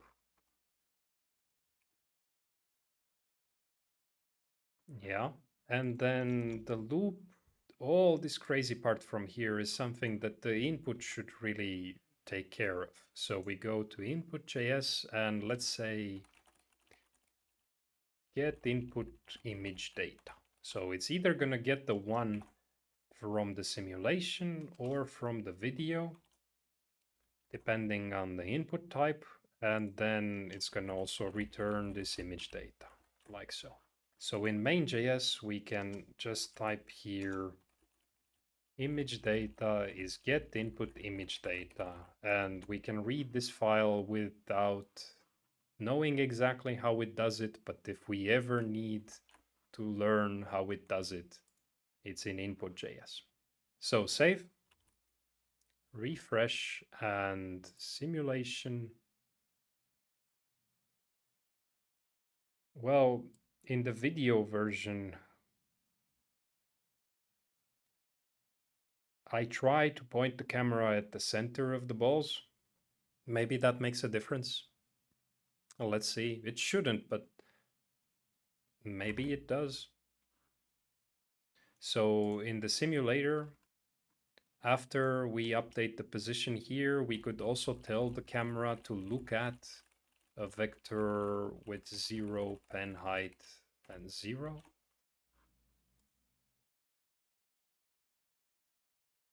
It makes a big difference. It looks perfect. Or is it really? It looks kind of squished like that. We could ask the simulation to tell us exactly where each point needs to be so we could compare in a better way. So here we could define a true camera position. So this is going to be equal to whatever that point is, and pass this one here and also return it here. And in input, where we do update the simulation, we do the same thing. So the true camera position is null, but here we can set it to be whatever the simulation gives us. And we return not just the input data, but also this other information. And now in main.js, we do the same thing. So here we take out not just the input data, but also the true camera position, like so. And we can pass this to visualize in the output. And the output, we need to update it here to also have this true camera position. And after we draw the path, let's just draw a point. So if the camera position is there, because we only have it for the simulation, I'm going to draw a circle at that X and Z. And let's just make it similar size, but different color. And now save, refresh, simulation. It's not where it needs to be. And if I remove that look at, so we don't rotate the camera and keep it pointed at the wall, it really should be there, but it's on the other side. Pause the video to think what can be going on. Think, why is it so wrong? Take also your list from earlier and see if it helps. Remember to scratch off those things that the simulation solved for us. Well, look at this ball. It's furthest away from us, but it looks really big, bigger than the others. It gets stretched when close to the side like that. When the balls are in the center screen, there's less of that, so things work a bit better when the camera looks directly at the balls. Now, during the competition, several people figured out how cameras work and how to cope with distortion. There were different learning resources being passed around, but not everyone could understand what's going on. And the truth is, some explainers work on some people, but not on others. So let's try to build our own and make it as clear as possible.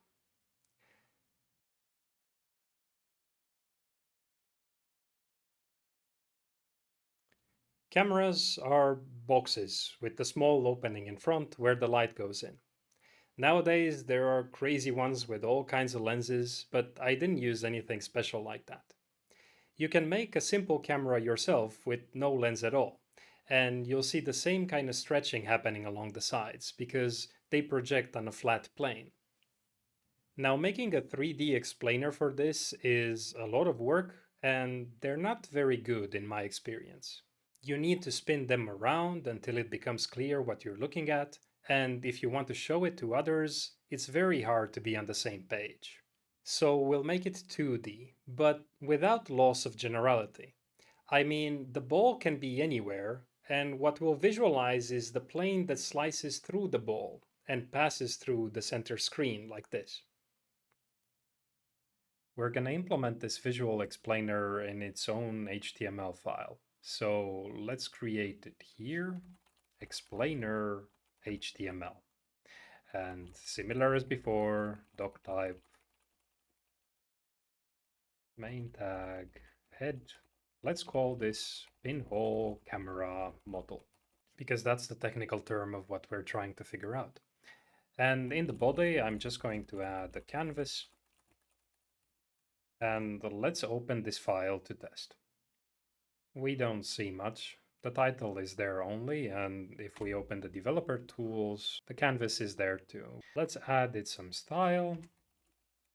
Maybe a border is enough. Yeah, and I'm gonna make it the size of the page. So let's arrange this a little bit.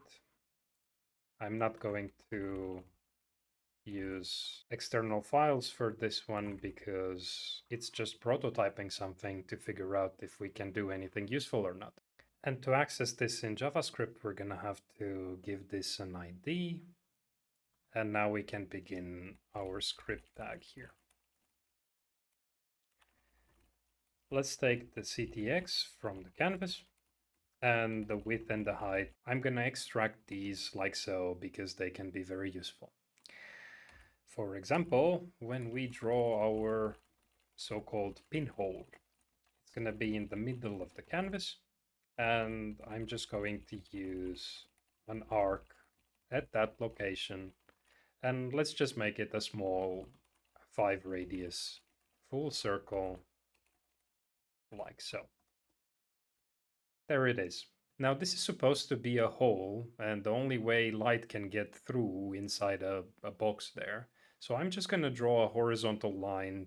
Let me just make sure that we remember this part of the code does the pinhole, and that line is going to be our lens from 0 to the width at the same height as the pinhole. Save, refresh, and yeah, but maybe I don't want to emphasize it so much. Let's try to make it gray.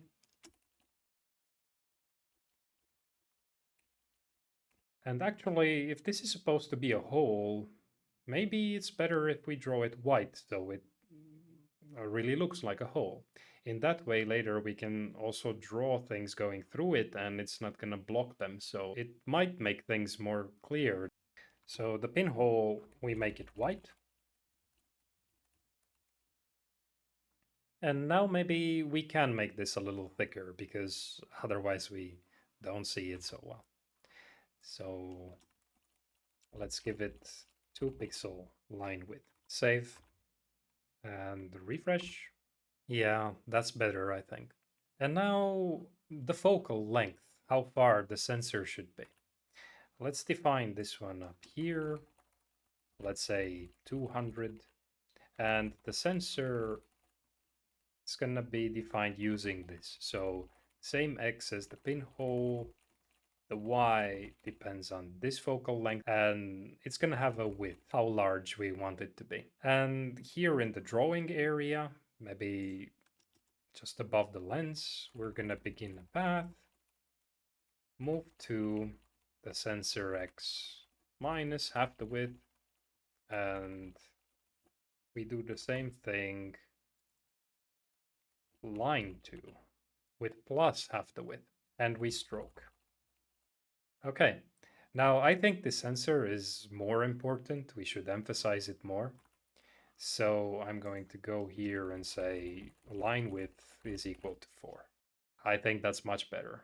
And it's time to draw our dissected ball, maybe somewhere here. So up, I'm going to define it ball as a point relative to this pinhole a bit to the left, and let's say a little more to the top, 20% of the height. And the radius, I'm just gonna set it to 40. Now we draw it somewhere here at the bottom. I'm going to copy this pinhole because it's essentially another circle with these properties, and let's make it silver. And this is the ball. Save. Yeah. Now the next step is going to be tricky. I want to get these points on the side of the ball that are orthogonal to this direction here. And for that, we're going to use vectors. If you find vectors difficult or don't even know what they are, I have a video where we figured them out by coding. We'll visualize the vectors using arrows, which we draw using vectors. Kind of a chicken and egg thing. You'll see. And then make them move in some crazy ways to practice the operations. I will explain vectors in this video too, after we implement their basic functionality, so in about 3 minutes or so. But if they won't become clear after that, or you get confused at some point later in the video, I recommend you check that one out. We take things really slow over there. To calculate one of those points on the side of the ball, we're going to need to do several steps. First, get this delta pinhole minus the ball, and then normalize this delta vector, scale it by the radius of the ball, and then calculate the perpendicular direction and add it to the ball. And we're going to draw it basically same as we draw the pinhole.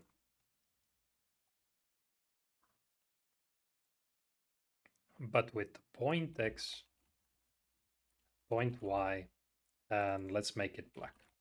Now, this is not going to work before we implement our vector functions. And I'm going to do that in a separate file because it's also going to benefit our main project. So let's create vector.js by control clicking it. And these functions are really simple to implement. Like adding is just adding each of those components and creating a new vector. Then subtracting, I'm just going to copy this, say here subtract, and this is a minus, and this is a minus. Scale has the first parameter a vector, but the second one just a scalar, so a simple number, and it's going to return the components multiplied by it, like so. The magnitude we can calculate using hypot, and we don't need to calculate any difference here because vectors are defined with their tip relative to 0, 0, so minus 0 does nothing. And then normalization. This sounds really fancy. It's just a way to make the vector have a length of 1, so we get its magnitude, and then we scale it by 1 divided by the magnitude. We wouldn't necessarily need this in our code here. Like, we could have scaled here directly with the ball radius divided by the original magnitude of that vector, but normalization really helps in taking things step by step. And last but not least, a way to calculate the perpendicular vector. We just return the same thing, but flipped in this way. So now if we save and refresh, it works. But why it works, we can actually go through the steps one by one. I'll show you. Back in the explainer here, instead of showing the point at the end of this whole process, let's take delta, save and refresh, and we get this point right here. Now it's there because it's this delta between the pinhole and the ball center, We are just drawing it relative to the 0, 0 coordinate. Now, next step is to get the normalized form of this vector, and it's here. It's not at 0, 0, it's a length of 1 pixel away from it in that direction we had earlier, but it kind of looks like it's there.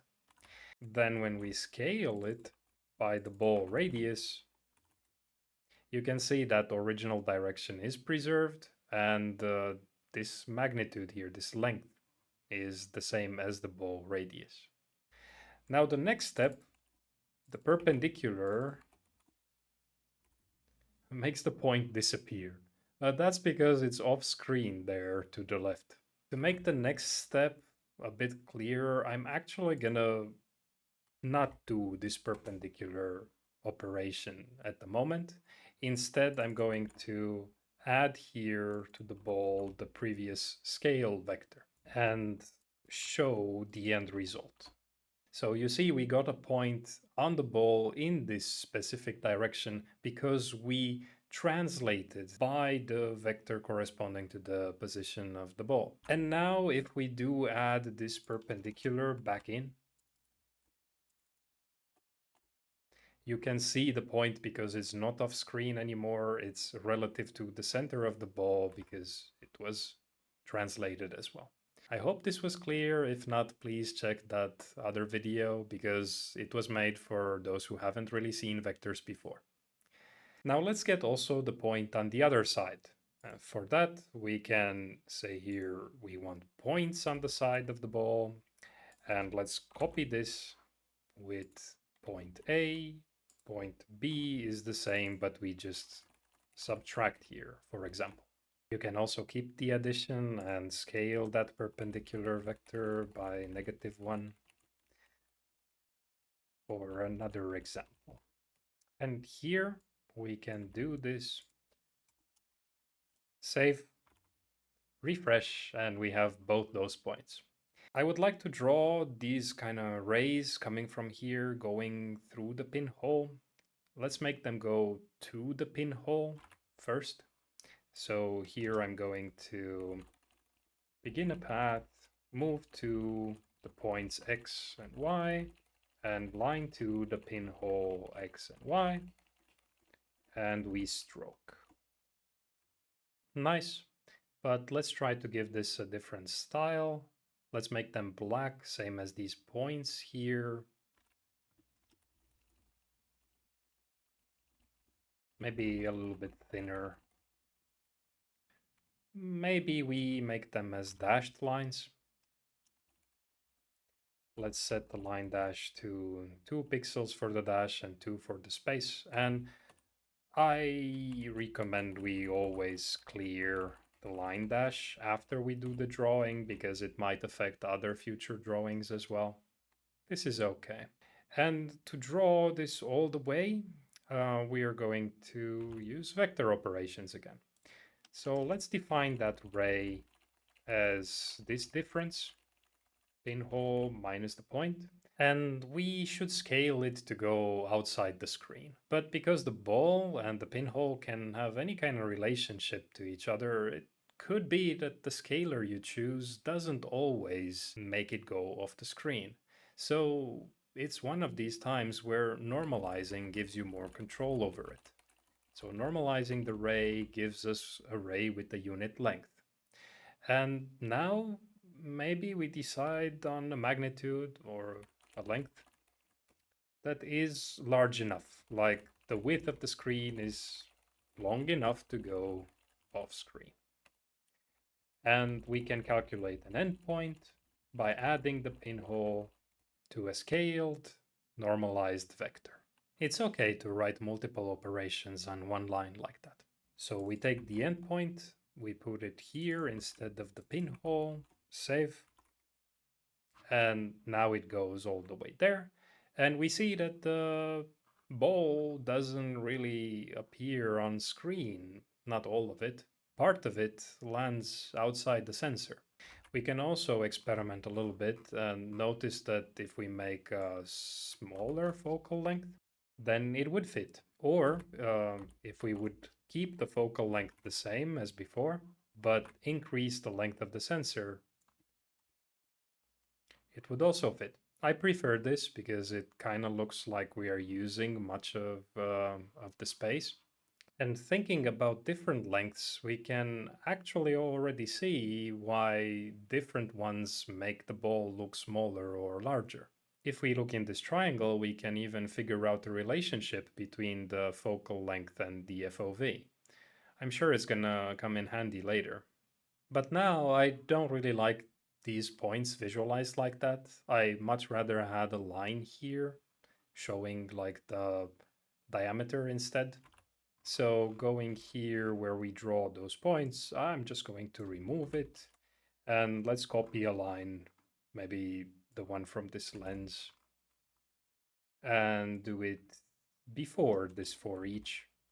So the first point is going to be point A, X, point A, Y. The second one, the same for point B, X, and Y. And let's make it black. Refresh, and that looks nice. And this is quite hard to draw on paper, really. You can try it. James did during the competition. But he also did some of these nice computer drawings as well. And we could try recreating those if we add more balls there. It's really quite easy. For example, here where we define the ball, we can say balls and prepare this to be an array instead of a single object. Let's arrange this a little bit. And I'm going to copy this like so and double these coordinates. So maybe 3 here and 4 here. And below, when we are drawing the ball and the points on the side of the ball, we just need to make this into balls. So now we loop through each of the balls like so. And all this code can go inside the for each. We just need to remember to close it as well. Save and refresh. And this looks quite similar to that. But for our explainer here with these distortions, I want the balls to be the same distance away from the focal length, just different angles. So I'm just going to put it in front here. Essentially removing this X offset, and this one, I think 25% if my math is right. Refresh, and yeah, this ball here looks smaller than this ball, even though they are the same size. That's because the sensor here is flat like that. If it would be a sphere, a hemisphere, let me show you. I just copy this pinhole here and let's call it hemisphere. It's the same as the pinhole, but the radius here is going to be the focal length. And I don't need that. I'm going to stroke with red and let's make it quite thick. Then, okay, we get the full circle, but that's okay. It shows that my math for making these on the same distance away from the center was correct.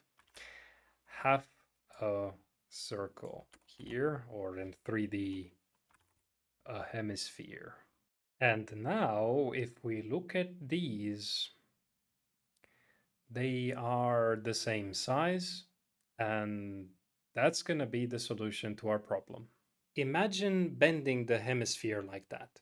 See how those distances look good now here on this plane? What we need to do for every point, let's focus on this one, is replace its current pixel value with the one from here. We need to figure out the formula for that. First thing we can do is measure this distance from the center. Let's call it d. Now imagine this distance d wrapped around the hemisphere. We need to find this angle.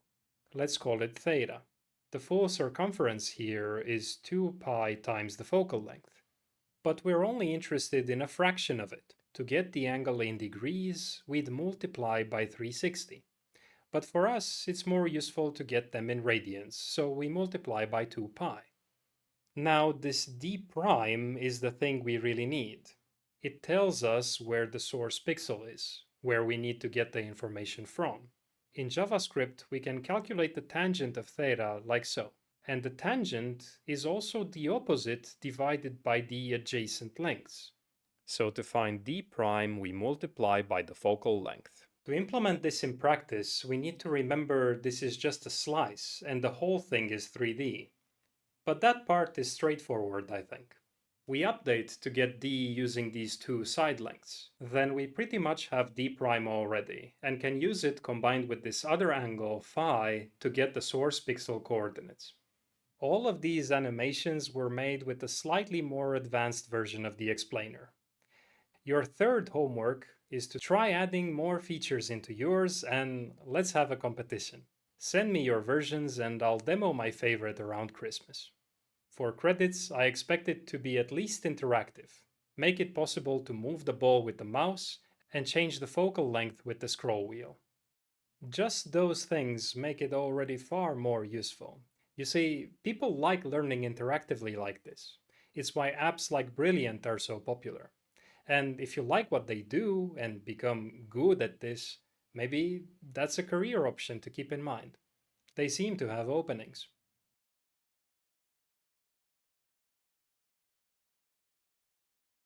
Let's go back to index.html and add a new section here before segmentation, distortion, where we use another canvas to visualize what effect it has. Now, this needs to have the same size as the input video.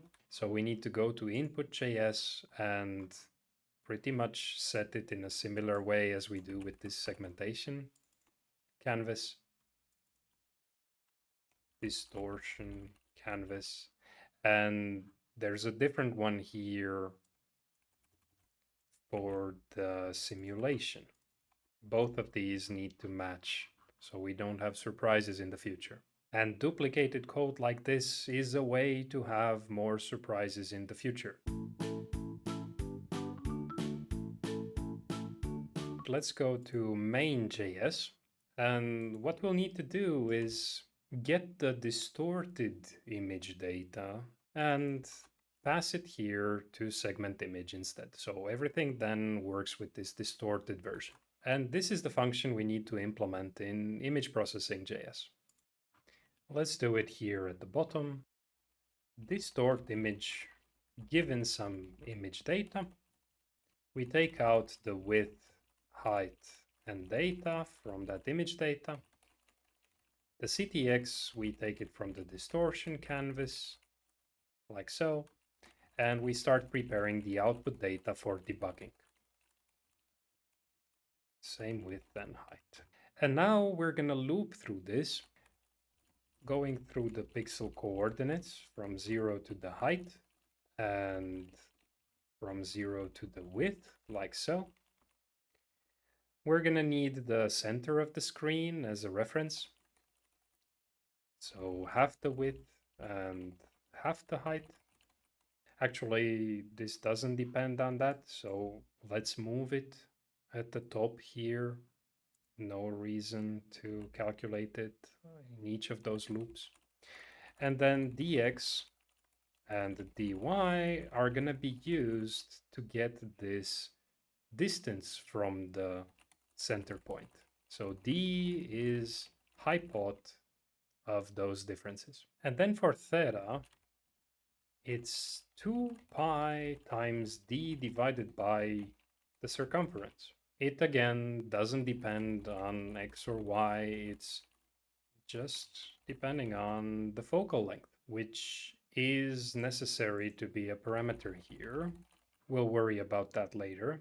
But for now, let's go here and finalize our distortion correction function. So d prime, we take the tangent of theta multiplied by the focal length. Phi is the other angle that we're going to need to use when solving this 3D version of the problem. And then the source where we're going to take the pixel information from comes in this way. And we have to do it twice, once for x and once for y. Now, it's possible that we want to sample from somewhere that there is no information, so we should check if this is within an accepted range, like so. And if it is, let's get the index inside of this image data. So SRC index, we're going to have to round these values to avoid weird problems because indices are not floating point numbers, multiplied by the width plus SRCX rounded times 4 because of the RGBA components. And the target index is y times the width plus x multiplied by 4.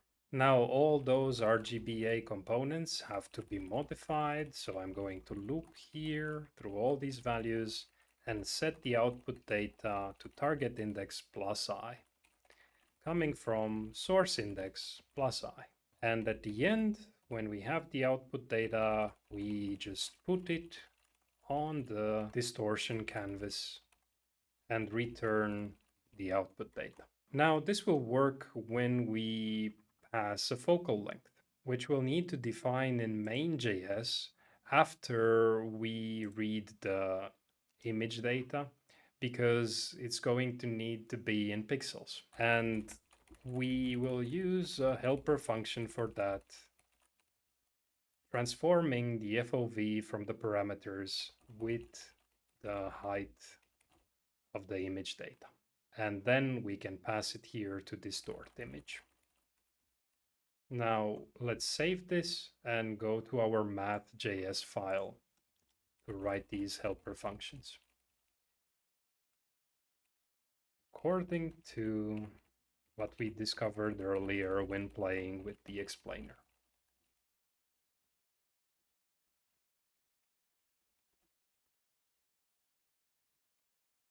And this other helper function to transform degrees to radians.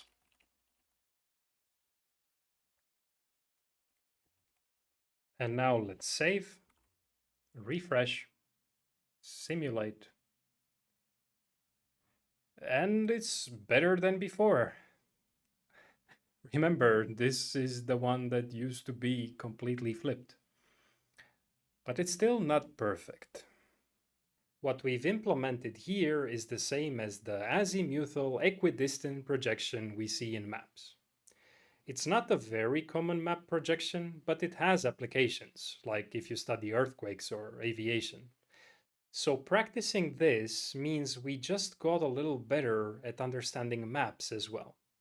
Your fourth homework is to implement a way to better estimate the size of the balls using this projection. Instead, I'm going to show you another map projection, the Lambert azimuthal equal area projection. As the name says, it's an equal area projection. If we compare it with the previous one using Tissot's indicatrix of transformation, we see the areas of these ellipses doesn't change in this variant. There's still squishing happening because it's impossible to flatten a sphere without any of that, but that doesn't really matter to us. The code we have at the moment just needs those areas to be correct. So how hard can it be to implement? Bah, I like this visual more. These spheres or circles here are the key. You see, in this one, we don't bend the hemisphere. We draw a circle with this radius instead. The point lands in a slightly different place. And same as before, let's mark this distance d away from the center. It's the radius of that circle, so this is also d. Now inside the hemisphere, we notice this isosceles triangle here.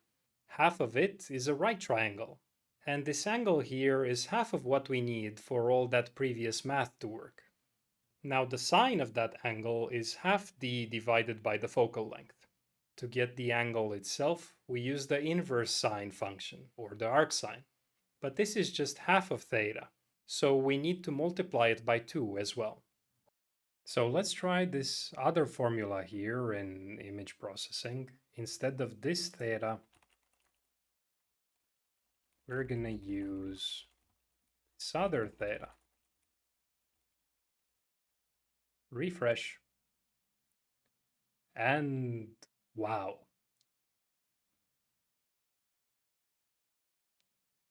Matching quite nicely.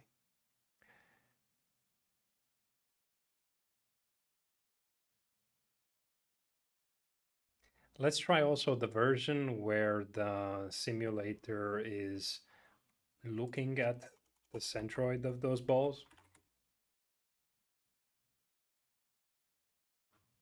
Both of them work really well now. That rounding we did earlier is not the best thing we can do. It essentially snaps to the closest pixel and takes its value.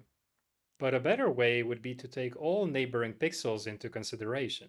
A method that does that in a clever way is called bilinear interpolation. It's also your fifth homework. Self-study it, explain it in a few paragraphs, and implement it here to get a better result. Now, if you play long enough with your explainer, you may realize this thing. We don't see those points on the diameter really. We see these other ones instead. So when we calculate our apparent radius, it's not half of the diameter of the sphere. It's of this circle here, and it changes quite a bit when the ball is really close. Maybe it matters. So let's try estimating the distance another way. The sine of this angle, let's call it alpha, is the true radius of the ball divided by that unknown distance. So to get that distance, we can just do this. The only problem, we don't know alpha, but we can get it from the other side. You see, we know the apparent radius of that circle from the area from before. And if we imagine it here, perpendicular to this gray radius, the tangent of alpha is that radius divided by the focal length. So inside of estimator.js, it seems like we can do this a different way now that we know the focal length. We get this alpha arcsine, the apparent radii of I divided by the focal length, and then the distance becomes the ball's actual radius divided by sine of alpha. But we do need the focal length here. So we should pass it in main.js when we do estimate these distances. Save, refresh, and it doesn't work. And the reason for this is that we were sloppy earlier. I kind of made a mistake on purpose to show you the importance of cleaning up the code and things like that. So here, I don't know if you noticed, but after I removed that math pi, these are not the radii anymore. Sure, it worked before in this ratio because the pi's simplify, but they don't anymore, and we left this variable name called radius.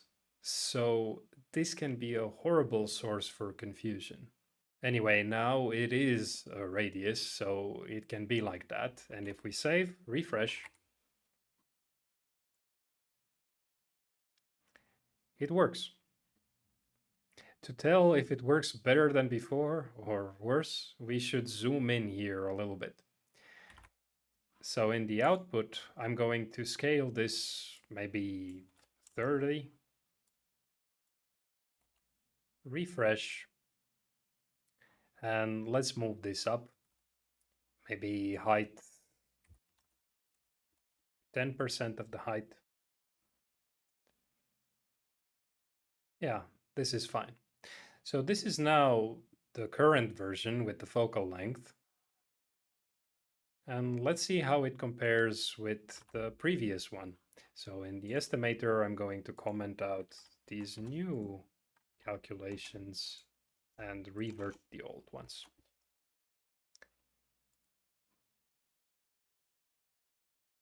It does look like that red point is a bit on the upside. So yeah, we have a better version.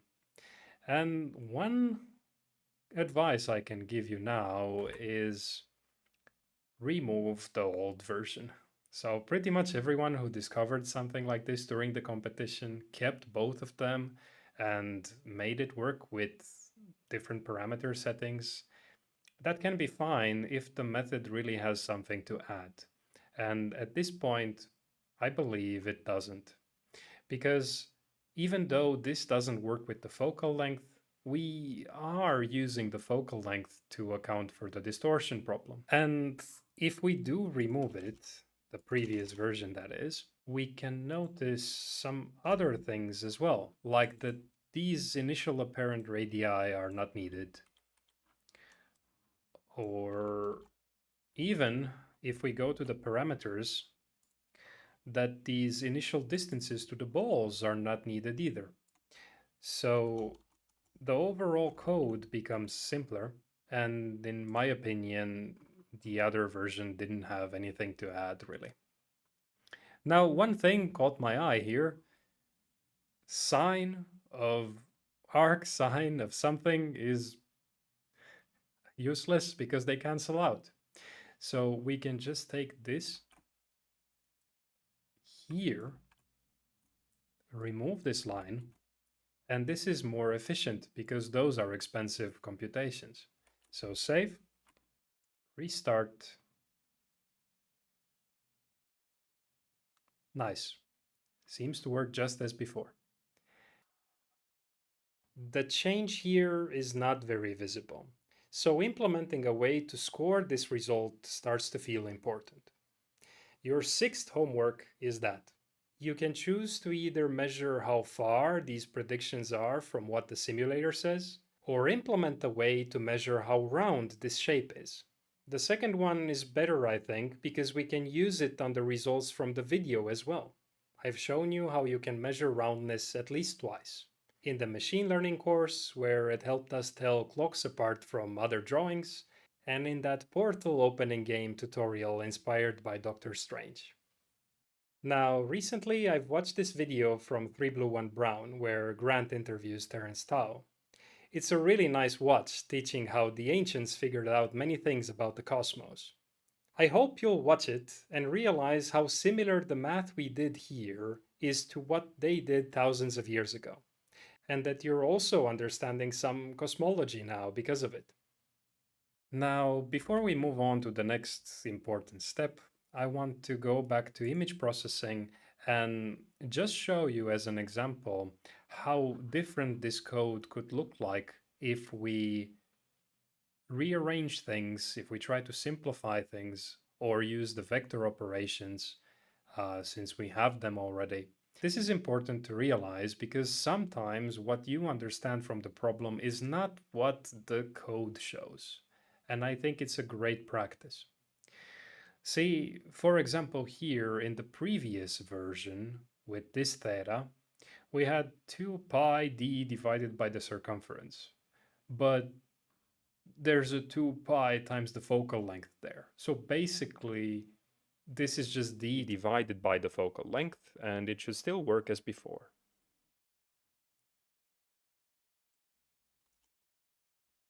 See how you don't understand why this relationship is here, even though the previous one with the circumference made sense?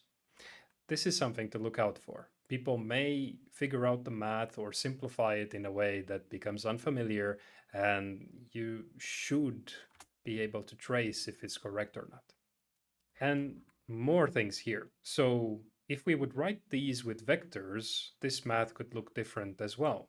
This dx and dy, it's essentially a delta subtracting xy minus the center. So we don't need these dx and dy. Just make sure here that we say delta x, delta y, and here delta y, delta x. Now, this doesn't work because we don't have our vector file imported here. So let's do that, vector.js. And if we save and refresh, same as before. But this can still look much more different. See, this d here is essentially the magnitude of delta. So magnitude of delta. And this phi is the direction of delta. We don't have that function implemented yet, but it's what usually would go inside one of these vector files. So the direction is defined in this way. Now there's more. Here, this src x and y, it kind of looks again like doing the same thing, but just a little bit different. Sine and cosine of phi, this seems to be the x and y components of the normalized delta, which is scaled by d prime and added to center x. So really what we have here is the SRC adding center to scale normalized delta d prime. And we can replace these SRCx here, here, and here with src.x and srcy here, here, and here with src.y.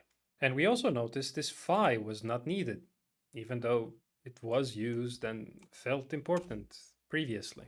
And this code does look now quite unfamiliar from what we had previously, but it works the same. If we save, refresh, exactly the same outcome. So now the question is, how does all our effort look in the original video?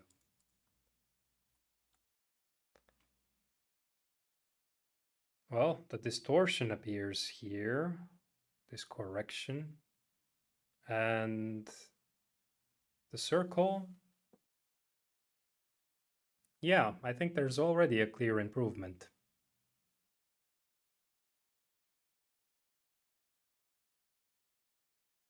To understand how tilting the pen affects what the camera sees, we can update the simulation to make it more complete.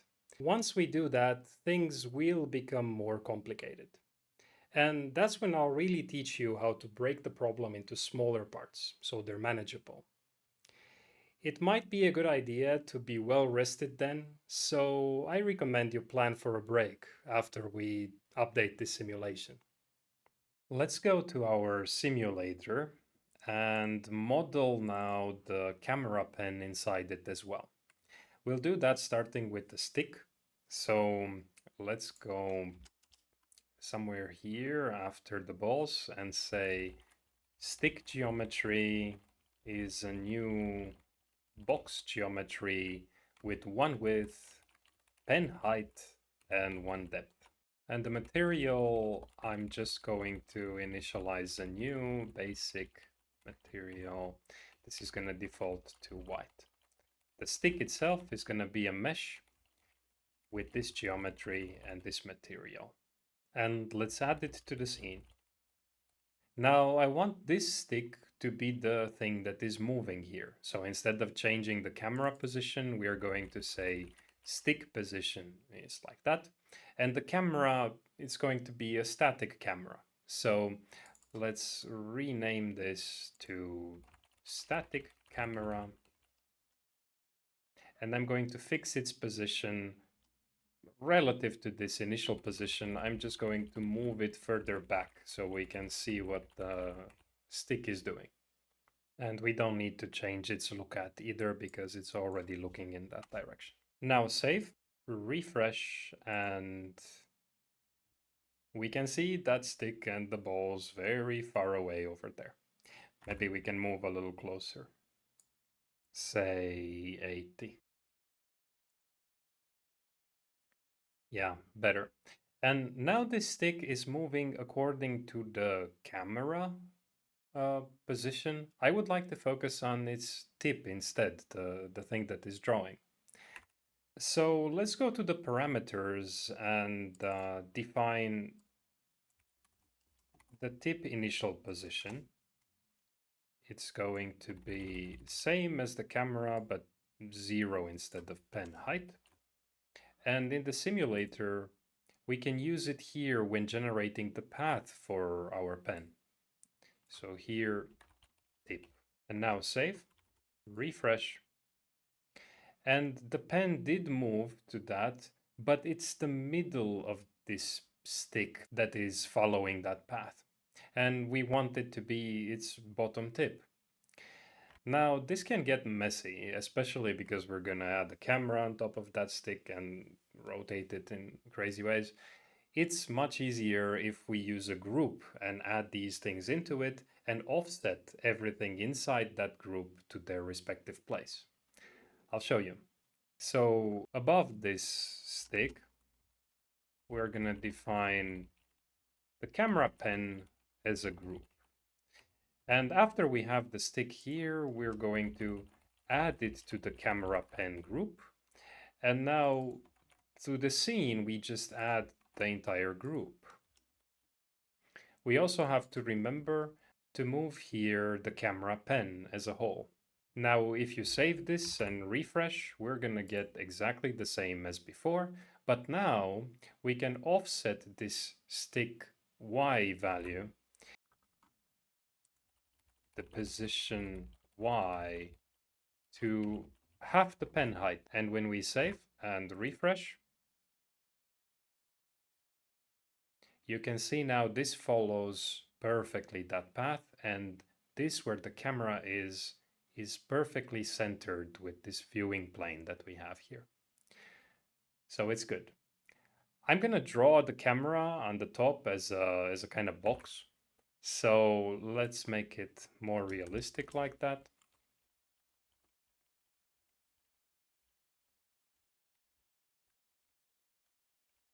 I just chose these properties because they look good, and similarly the mesh, I'm using the same material as we had defined earlier. The position is going to be pen height this time, and let's add this to the group as well. Save, refresh, and there you have it.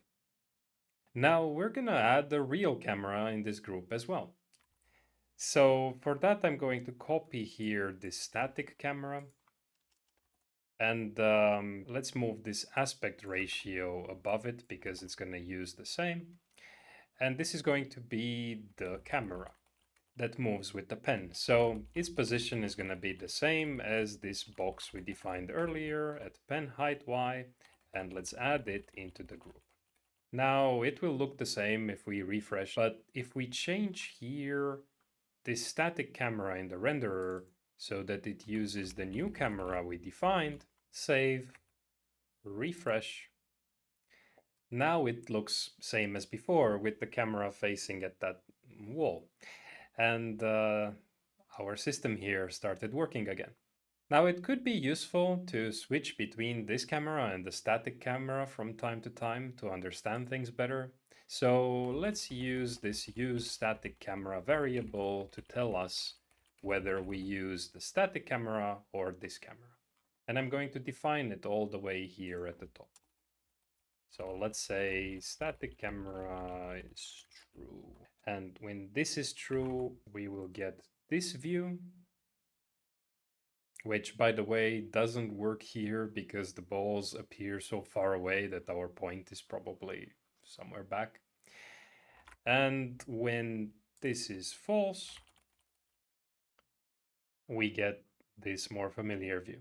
Now, one thing we should still remember to do is here, this is not the true camera position anymore, it's the tip position. So let's rename it. And the whole reason for modeling that pen like that is so we can change its rotation properties. So here, when we generate the circle path, we can also tell it how to tilt. And for that, a way of calling these angles are the pitch. So if you think about airplanes, it's how the airplane moves up or down like that. And the yaw is how the plane would turn like that. And then the roll, let's set this one to something different. It's when the plane rolls like that. I don't know if it's easy for you to remember this plane movements analogy, but it works for me, so try it out. And we'll pass these next to these other properties. And for them to affect our pen, we have to go here after we change its position. We can also destructure to take out the pitch, yaw, and roll from this pen position and set the rotation to those values like so. Now I think this should be called maybe tip properties or tip info, something like that. Anyway, if you save and refresh, now these look at an angle. The true tip should be here, but the camera appears to be to the left because it is. So if we're going to set this one to true just to debug, you're going to see that the camera is a little bit to the left from this tip right here. So probably our position estimation is correct. Let's make sure it is. Here, where we are rendering, after we render, we can ask Three.js to tell us the camera position in the world coordinates. We prepare a vector for that, and then we tell the camera to get the world position and put them inside of this vector. So now here we can return the tip properties and the camera position. That means we're gonna have to change some things, like going to input here, where the simulation gives us this is no longer the true camera position.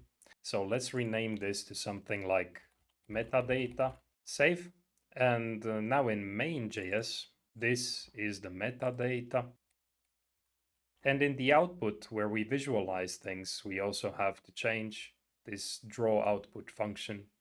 This becomes metadata here. And if there is metadata, because the videos don't have it, let's take out the X and Z from the metadata camera position to see if our camera estimate is correct. And we don't need this here anymore, and we can make it simpler. Now save, refresh, and look at that. Our estimate seems to be aligning quite well with this red dot. And now everything looks a little bit off center, but that's okay. We're confident that we can move on to estimate the tip position. So let's put here tip properties like so. And now back in the simulator, we are putting a different value for this roll, but to really account for all kind of changes, we're gonna do something crazy. What Bas did during the competition.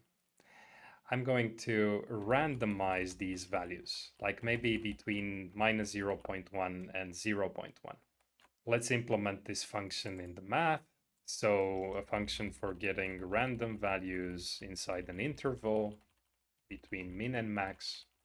Math.random gives a value between 0 and 1. So let's scale this by the difference and add now this min as an offset. And when we save and refresh, we see now this kind of shaky movement. And the bus used it for all of the angles. So it was crazy like this.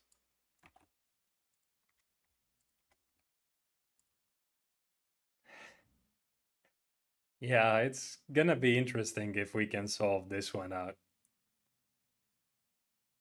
I don't know if you noticed, but in some of the frames, the balls were cut. And I think that's a little bit too much. So we can use smaller angles there. Bus called these disturbances. So let's set this to maybe 0.05. I mean, if in the original video that I recorded, the balls were always on the screen, it's very likely enough for us to work with a lower value there.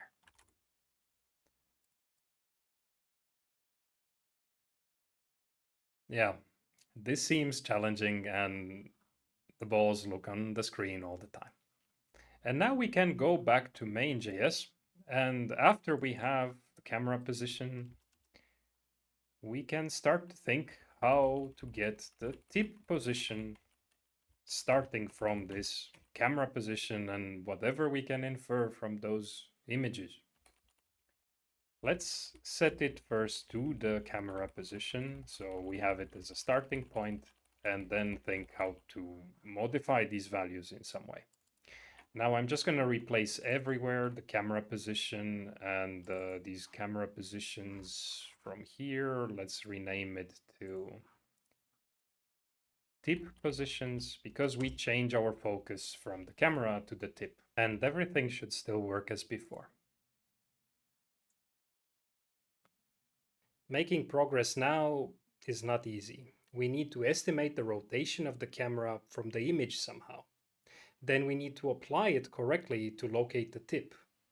But now we're even lacking the Y position of the camera. It needs to be there for all the others to work. None of these are trivial, and at first sight it seems like we need all of them implemented before we can test again. This is where small bugs are inevitable unless we find a way to implement and test those independently. Maybe you figured out by now, the trick is to use all the information in that metadata. The simulator has the answers to these two. It knows what the angles are and where the camera is, so we can jump directly into step 3 if we wanted. And if we work in a team, this is where we could delegate tasks. Some try to detect the angles from the image and get as close to these values as possible. Others can focus on the camera Y value instead. And meanwhile, we are not stuck waiting for them. I hope you see how valuable this simulation is by now.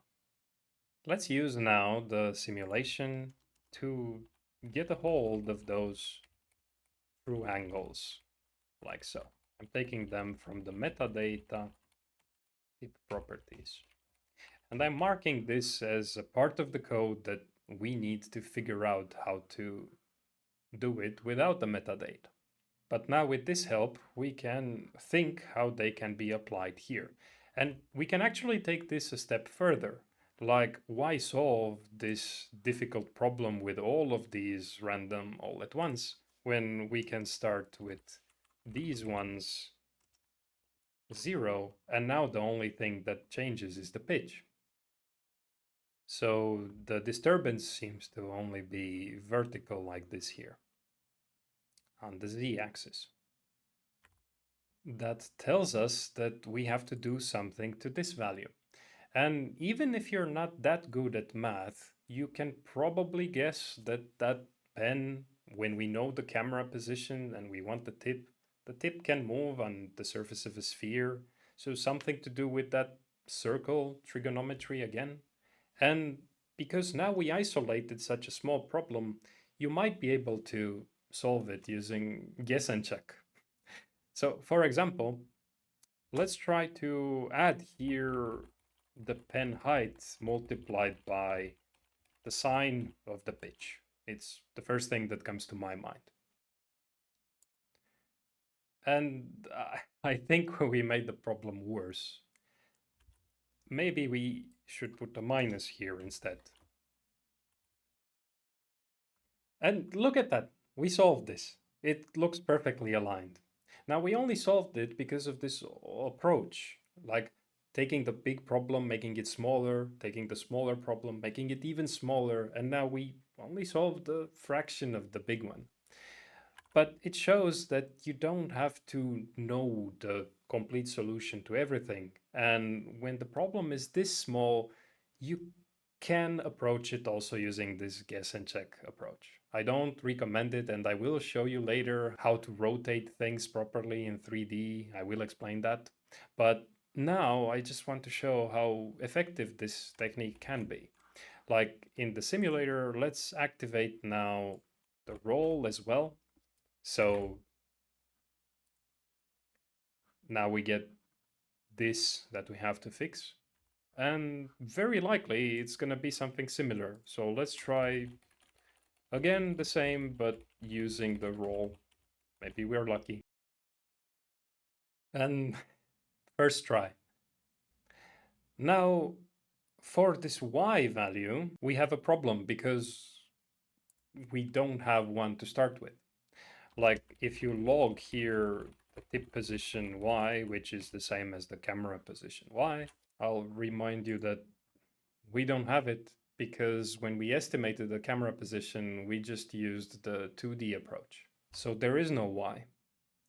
but we can get a Y from the simulator in the same way. So here we can say the camera position Y, let's just set it to be the one from the camera position in the metadata. And now we do have one to start from. And it looks okay. The pen height is 18, but because of the small tilts and the tip always touching the table, the camera is naturally going to go a little bit lower than that. And we should get here 0. And it depends on the roll and the pitch in some way. So first guess, pen height times, let's use the cosine now, because this should be a big difference. If the sine made the small difference before, now we need the big one because we have to move all the way down. So out of phase. And we messed up again. But probably it means that putting a minus here, yeah, we get 0. This value is just really, really close to 0, and it's a floating point artifact. Now notice here we don't use the yaw at all. And actually, if we go back to the simulator and make these random values appear to the yaw, they don't bother us at all. That's because our camera distortion fix handled those issues. And rotating the pen like that doesn't have any effect on the tip's final position. It's important to be able to analyze things like this and know what you really need and what not when solving a problem. Now we have 2 big ones, essentially, and let's begin with this first one. But to make things more clear in the explanation, I'm going to go to the simulator and remove these disturbances for now. And now we don't get dizzy when looking at this image. The goal now is to find the camera Y location, so it doesn't matter if it's rotated in some way, the Y doesn't change.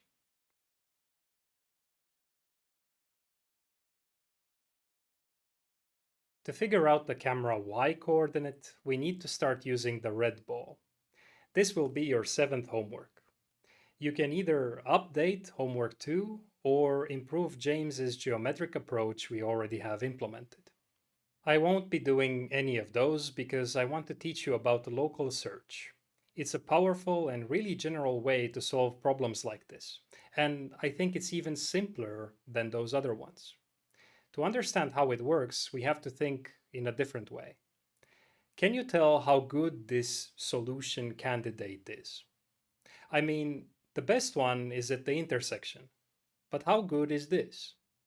Can you compare it, say, to this other one? Or this?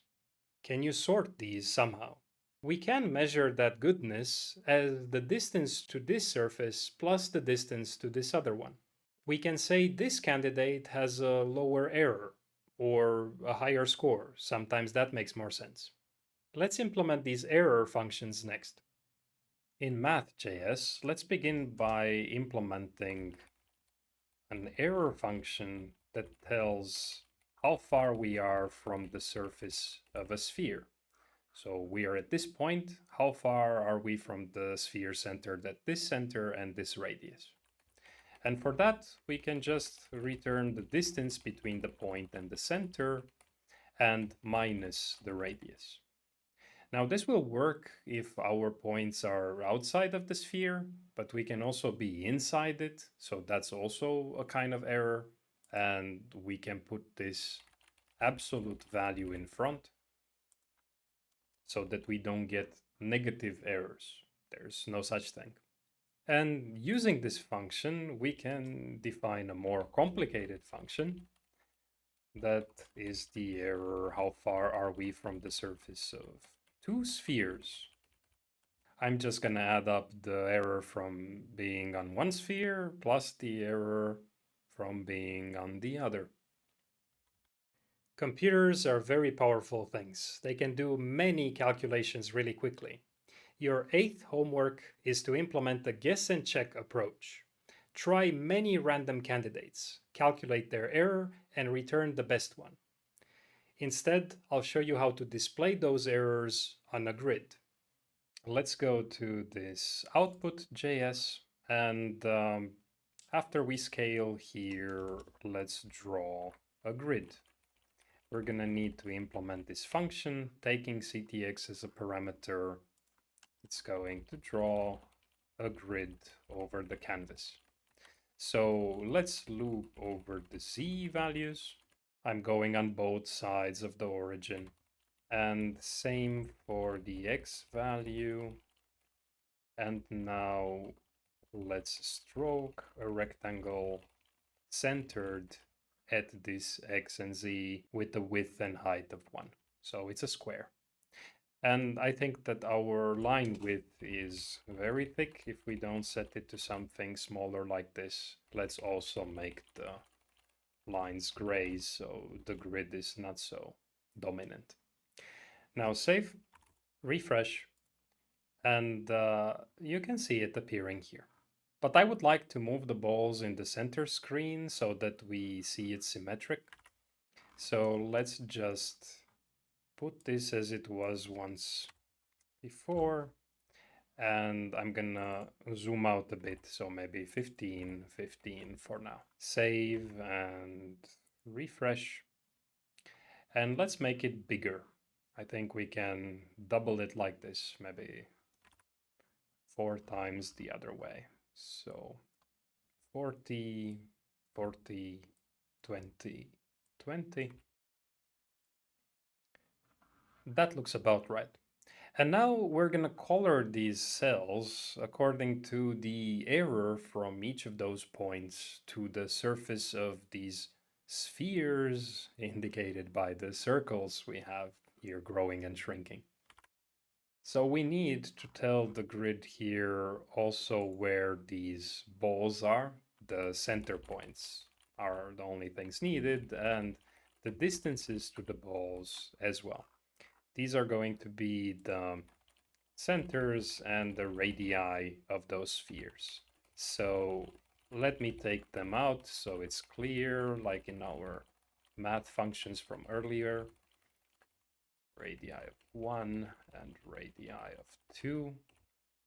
And now inside this loop, we are going to define the point. It's going to be at x. Now for the y, I'm just going to set 0 for now, and z we get from the grid here. The error is going to be error to spheres, point, C1, R1, C2, R2. And the fill style, I'm just going to define an RGB color with the error, error, and error for each of these values. So it's a gray value, really, and if the error is small, it's going to be black. If the error is high, it's going to be closer to white. And with this fill style, we can fill, rect, save, refresh, and our grid looks pretty black. But when these spheres are big like that, I can kind of see a lighter gray in the middle. And then when they shrink, this middle part becomes darker and darker, almost black. So let's increase this intensity a little bit. I'm just going to multiply the error, let's say by 10, and pass this intensity value here. And now you can see this much clearer. And you can see some patterns in the grid as well. It kind of looks like these circles that we are drawing here. Let's make the intensity even larger and see if it's better. Yeah, I can clearly tell these shapes are there. But they don't align perfectly. And the reason for that is that those circles were drawn relative to the y coordinate of these green and blue balls. So let's replace here using one of them, let's say c1.y, save, refresh. And now these align with those circles perfectly. Actually, we don't need those circles there anymore. It just adds unnecessary things. So I'm going to comment them out. for now. Now this can be a bit slow because we are drawing this large grid here. And if it doesn't work for you very well, you can try a different grid size. But I'm going to continue like this. Now, local search works like this. Imagine the grid is like some stairs that go in all directions. We start somewhere and just look around in the local neighborhood and decide which way to go to reach the bottom as fast as possible. Doing this again and again many times, we will reach the bottom. People also call this hill climbing. It makes more sense if you flip the error around and compute a score instead. Then you'd want to go upstairs towards the top. To implement the local search variant of the position estimator, we're going to go in estimator.js and I'm going to rename this as estimate camera position underscore James, just to still have a reference to it if needed, and implement the one that is actually used by the program from scratch. Given these distances to the balls and also the real ball information itself, so I'm going to take out here some constants with these values because it matches the functions we made earlier and I think it makes things more clear. Now the starting point where we are in the beginning can be anywhere. Let's just say start point is x is 3, z is 10, and y, I'm going to fix it for now to be c1.y. So we are at the same level as those bottom two balls. And point is equal to the starting point. And let's say the error that we tried to minimize, I'm going to set it to a huge value in the beginning. So as soon as we find a smaller one, it's going to get replaced. And now we loop. We try to do 300 steps. And in each step, I'm going to try to go first to the left. Let's get a point for left by decreasing the x. And let's try for the right as well with R here and the plus. And then let's try forward. If we think about that z direction, it's -1 here. And backwards, let's say b +1. Now for each of these we have to calculate an error, and I don't want to repeat many lines of code, so I'm just going to add these into an array of candidates, and now we can use a for each. So for each candidate we are going to calculate the error from that position to the surface of the sphere defined by those properties, and then if this error is smaller than the best one we had so far, we are going to update that minimum error to this new minimum and update the point to be this candidate. And at the bottom here, we return the point. And now if we save and refresh, you can see points appearing here, not really on a circle, but kind of a circular path. They just all align with these grid cells because our step here for changing the values is 1, so it matches with the cells. But we could use a smaller step as well. Let's say we want to use 0.1 instead. So I'm going to replace here everywhere step with this. Save, refresh, and just look at how nice these points are becoming here. Really great. We can do this because the grid isn't really there. The surface is smooth, like this. You can play with it in Desmos. I've seen people explain like with a ball going downhill to reach the bottom, but I don't like that because the ball would have momentum.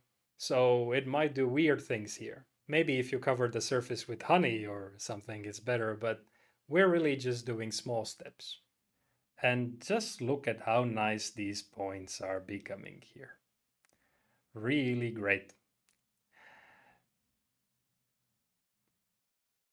What's this? What's happening here? Can you figure out what the problem is? Let me know in the comments if you do. I'm going to show you what the problem is by visualizing the path we take to reach that point. So let's call this the optimization path and start it at the start point. And now every time we get a new point, so here I'm going to add it to this optimization path, push point. And we return here not just this point, but also the optimization path. So that means we have to do a little bit changes.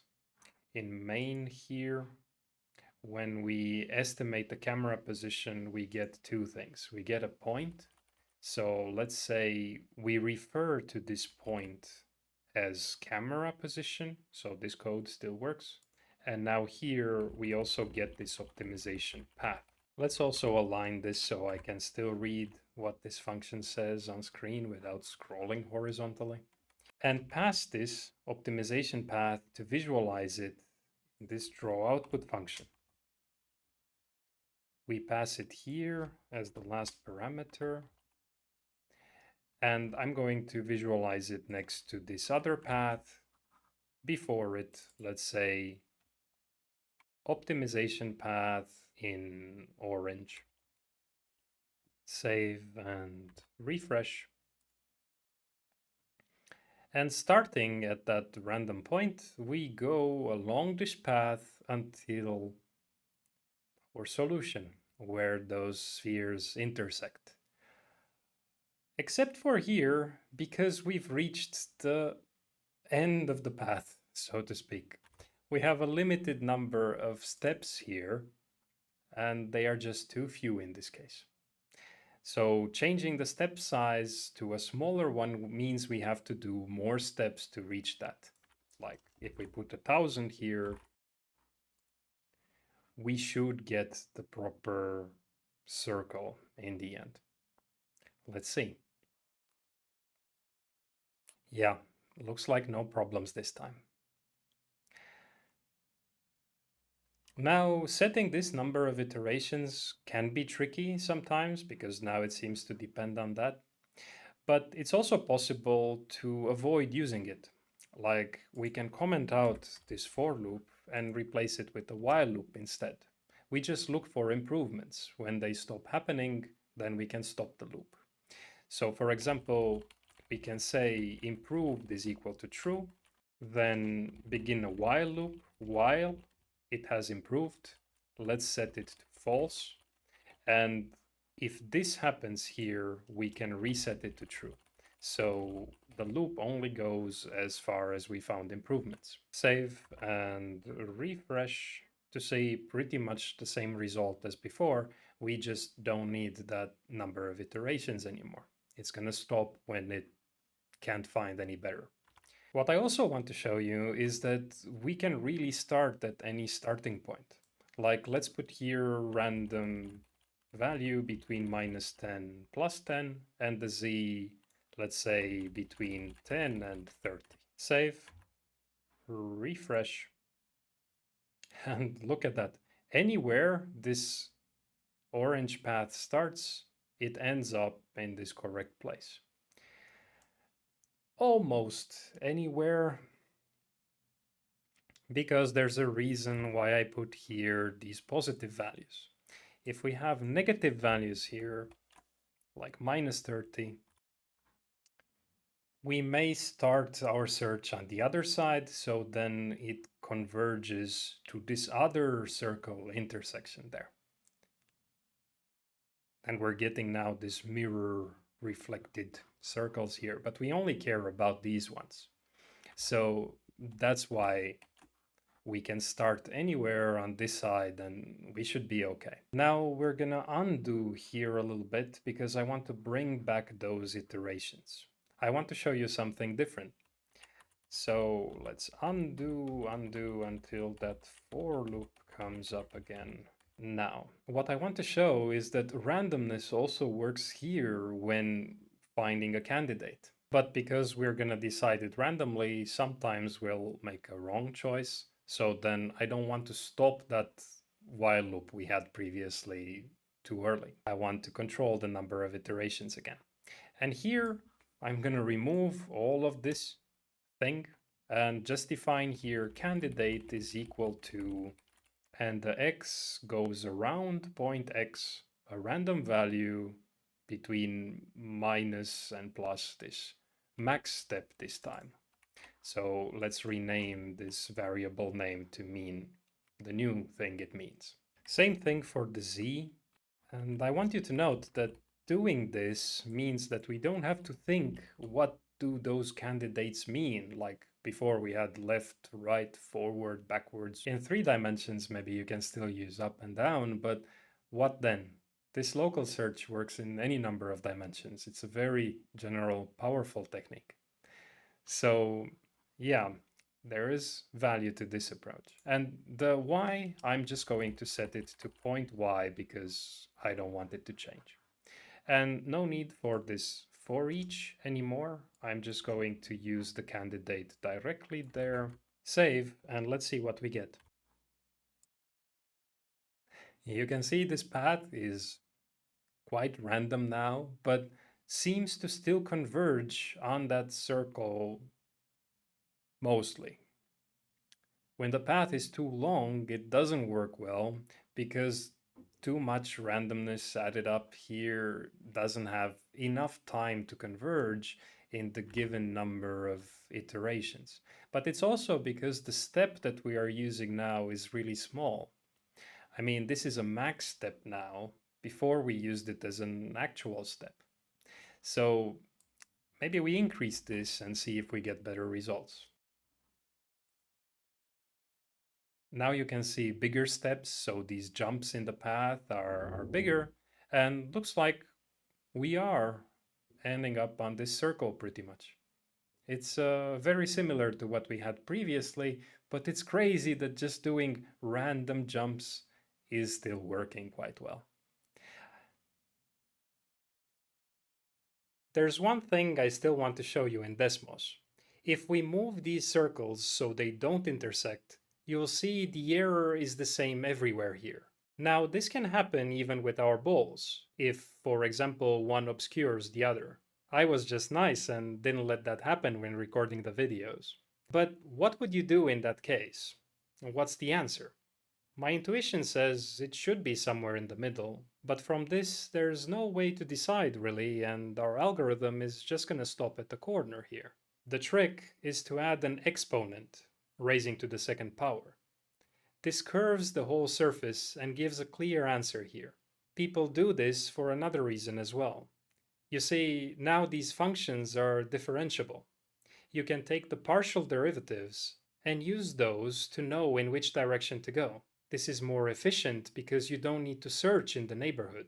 Your 9th homework is to implement gradient descent and see it working in practice. Experiment with different learning rates and describe what you notice in a few paragraphs. So even with this randomness, this technique is still quite powerful really. And let me show you just how general it is. Because now we're going to change to actually find the y location. Let's start at a random place, let's say 1, and we need to introduce the third sphere. So here at the top, I'm going to say C0 is the center of the ball at 0, and then R0 is the distances to the balls of 0. We're going to need to modify the y values as well, so these also change. And the error for 2 spheres has to change to an error for 3 spheres. And let's add these 2 new parameters here as well. And that's it. We just need to implement this extra function in math.js. And that's really straightforward. We basically just add the error to one sphere 3 times. Much simpler than doing the mathematics I asked you in that one homework. I can even call this one for 1 sphere here and then add the error for 2 spheres, which is a little shorter way to write this. Of course, writing these functions a little bit different way, you can even loop 3 times that one function. And now save, refresh, and look at that. It's not as good as before, because now that path, even though it looks 2D, it goes in 3D as well. So it has more chance of making mistakes, so to speak. And we're gonna need more iterations. Let's go back to this estimator and define the iterations here at the top.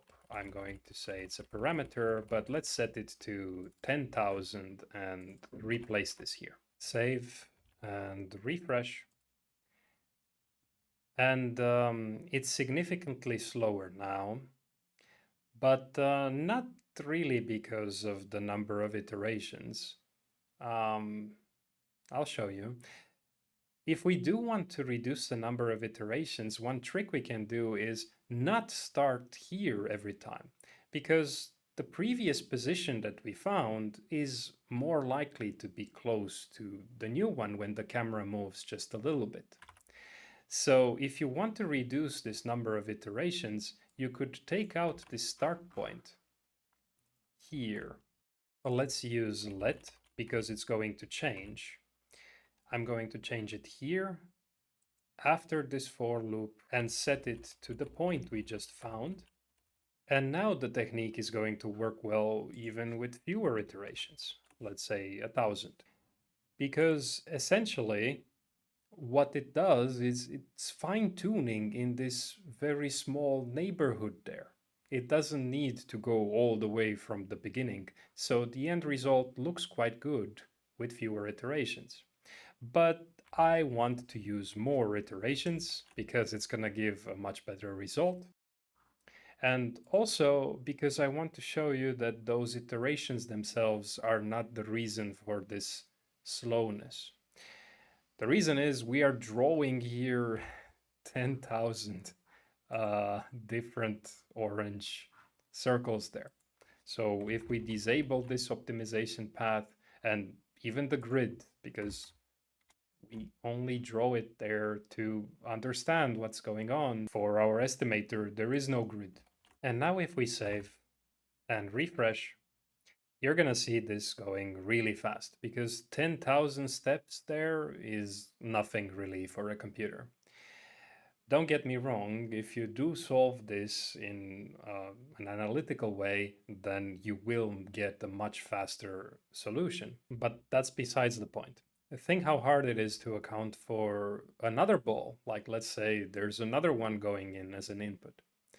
In this approach, we just add it here, but this is really to make things clear. You could pass this information directly to this error function, and that error function could be written as a loop. So if more satellites appear from time to time, this function knows what to do and use all of them to get as accurate of a result as possible. That's really the powerful thing in this approach. It's very flexible. And sometimes the number of dimensions here is not just 3, it can go higher. The intuition kind of breaks in 3D already, but I like to think of it like this. Imagine you are a fish in some cold water. It's dark, so you don't see anything, but you can feel in which way is warmer. So you swim in that direction, turning as needed until you find the warmest place. And because it's dark, I can imagine it in higher dimensions as well. I don't need to understand how those dimensions work, just that hyperfish can move in any of them. If you've taken my self-driving car course, you've seen local search working in higher dimensions. There we optimized all those weights and biases, so many dimensions. Now there I called this a mutation and the overall optimization a genetic algorithm. It's because we were playing around with how much we mutate and were selectively choosing which car is the best. We were part of the algorithm, guiding it to do a kind of natural selection. Anyway, local search wasn't enough there because that space had a lot of local optima. places where the water is warmer than the surroundings. If you start in the random place, it's unlikely you'll reach the warmest place in the lake. So to find the perfect carb brain, we had to jump around, and genetic algorithms are one way to do that.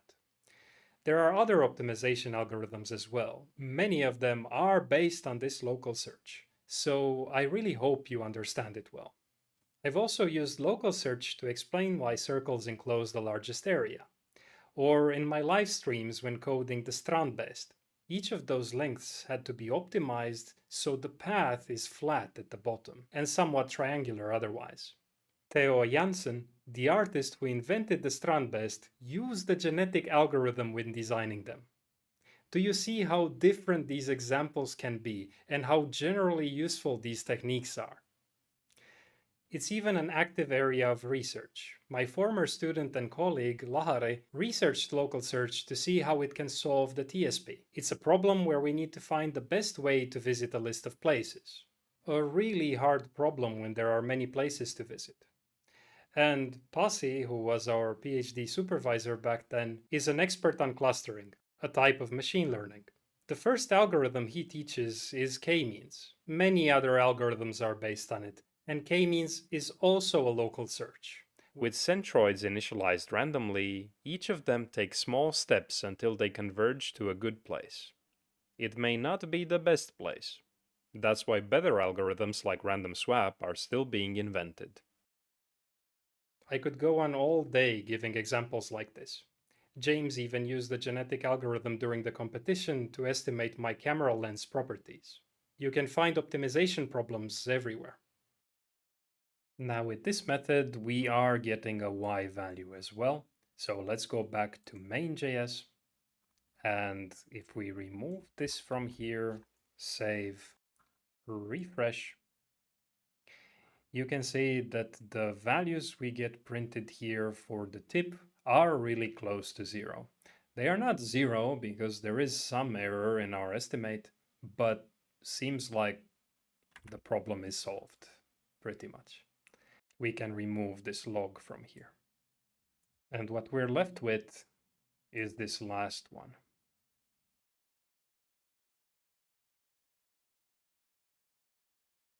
Now let's focus on figuring out these angles from the image itself.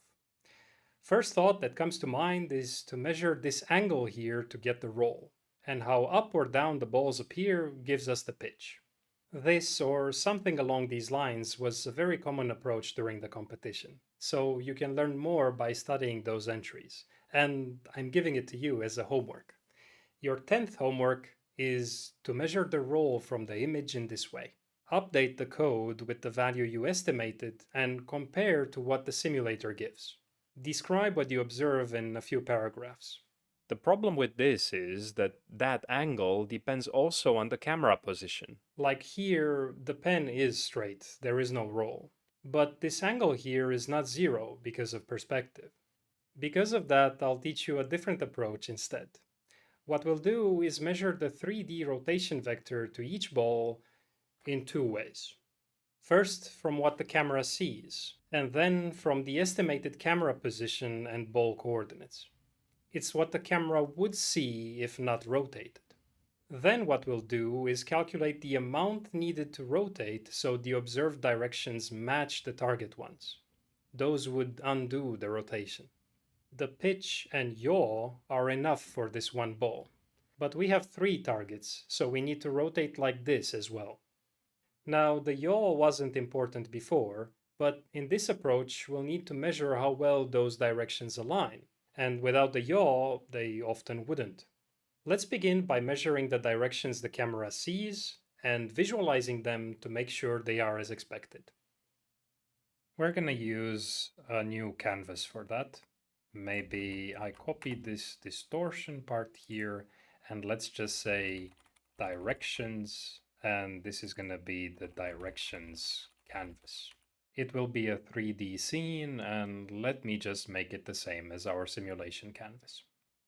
We'll implement this in a separate file here at some point after we include 3.js. And now Control-click to create this file. And this part I don't really like. We're gonna use underscore to define some constants and variables because they otherwise conflict with the ones we defined in the simulator. Normally I'd be completely against this, but this viewer is something that we won't really need at the end. We can just remove it. So I'm not going to redesign the whole code just to avoid a small thing like this. So keep in mind underscore for everything in this file, pretty much. So this is going to be a new WebGL renderer on this directions canvas. And let's set the anti-aliasing to true. Save. And let's test just to make sure that this canvas initializes properly, and it does. Now the scene. And inside of the scene, we are going to define some arrows. And the way we'll do that is like this. I want 3 different arrows, red, green, and blue, for the different directions. So a quick way to do it is an array with a 1, 0, 0, and then the color red, then a 0, 1, 0, and the color green, and 0, 0, 1, and the color blue. And for each of these, we're going to remap them. So we take this whole group, components, X, Y, Z, and color, let's call them that, and we generate a new arrow helper using functions from 3JS. The arrow points at this XYZ and starts at XYZ equal to 0.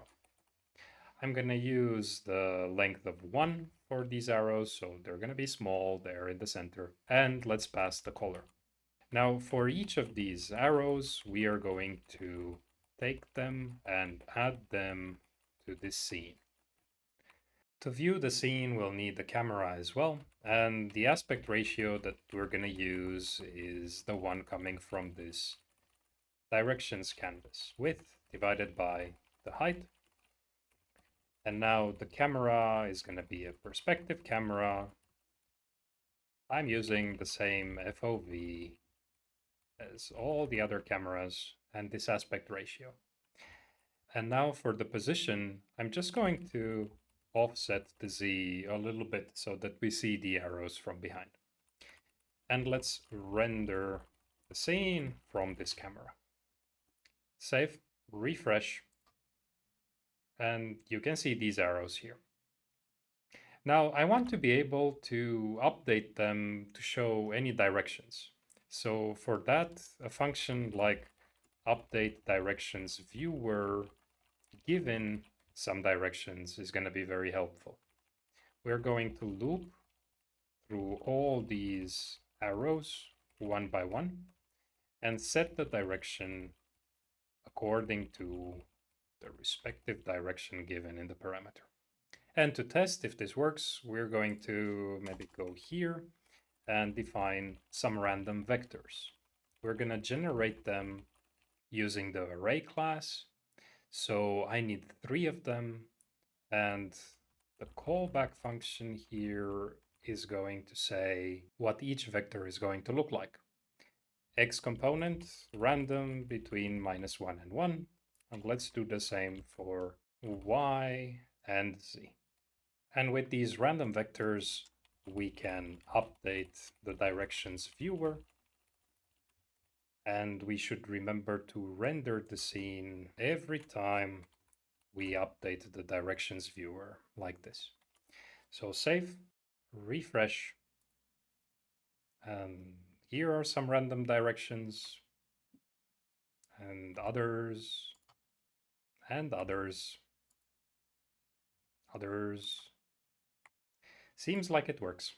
Now, to figure out the directions of each of these as we see them from the camera, we need to first find their center points.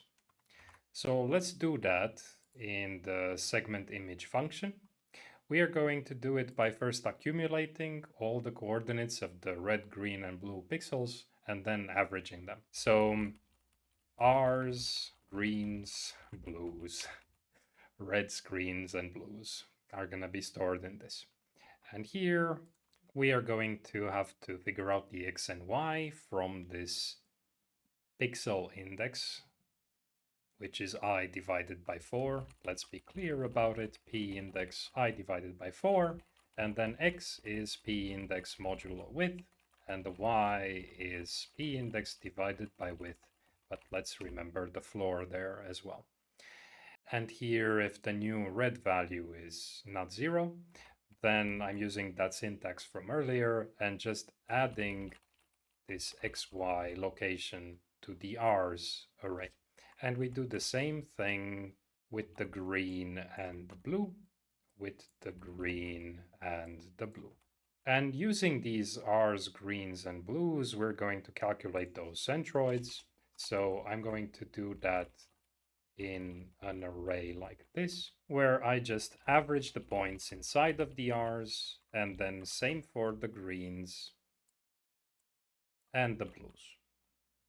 We're going to have to implement this average points function, but to debug, we can quickly say now for each centroid, take their x and y and draw a circle on CTX with xy, let's say a radius of 5, and let's make it white.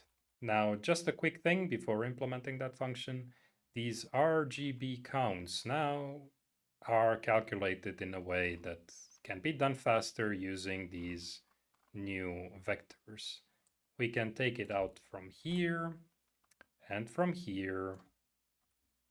And when we have those values, we can just say RGB counts is an array with the length of the first one and the second and the third. No point to have overcomplicated code when things can be done easier. Now save, and in the math.js file, we are going to implement this new function to average points. So given some points, we start off with the average at 0, and first we calculate the sum. So going through all of the points one by one, I take out their x and y value and add to this average x and to the average y. And then when we're done with this, we can just divide each of them by how many points we have. And return this average. Save, refresh, and if you scroll down, you're going to see these center points. And to calculate the directions, imagine this is a screen in front of you and you are a focal length away from it. So we are going to need the focal length inside of this segment image, like so. And to get the direction vectors, it's useful to first have access to the screen center point. So half the width, half the height. And then I'm going to remap these centroids one by one, taking the x and y component from them and creating a new 3D vector using it. So the x component of this 3D vector is x minus the center x. The y should be I minus the center y. And the z is minus the focal length, because it's in front of us. Now, when talking about directions, direction vectors, it's typical that they are normalized. You don't take the magnitude into account. And we don't have a function for this. We're going to have to implement it. But first, let's remember here to return also these directions. And now we can close this and index HTML. And inside of main.js, the segment image function now will also return these directions, but only if we pass the focal length as an additional parameter. And we can visualize these directions, maybe here where we draw the other output.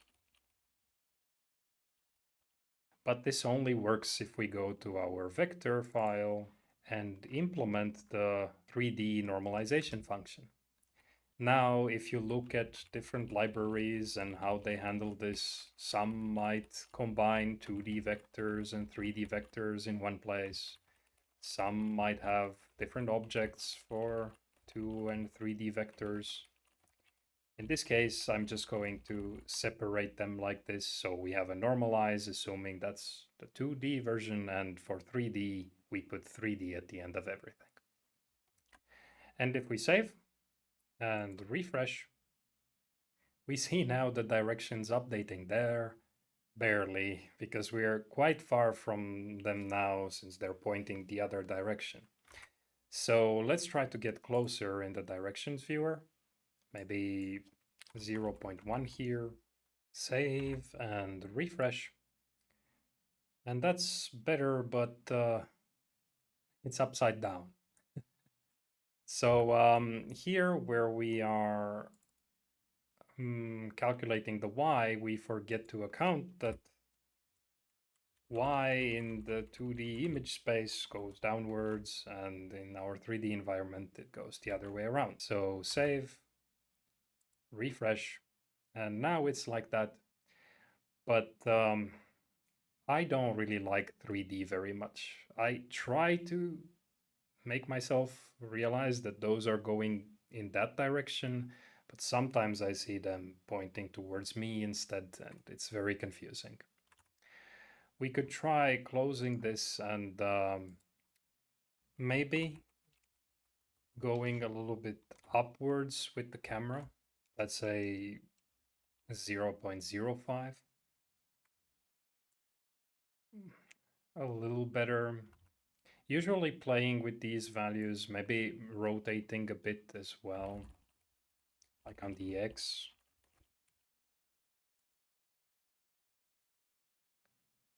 Okay, this is maybe a little bit more convincing, to me at least, that they are going that way.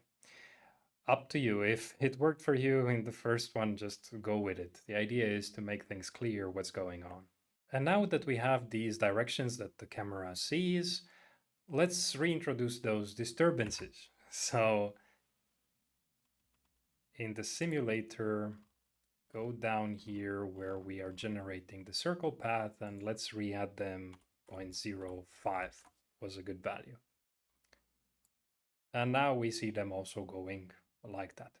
But we can calculate the target directions, the ones that we want to calculate the difference to, by just using the camera estimated position and the real coordinates of the balls.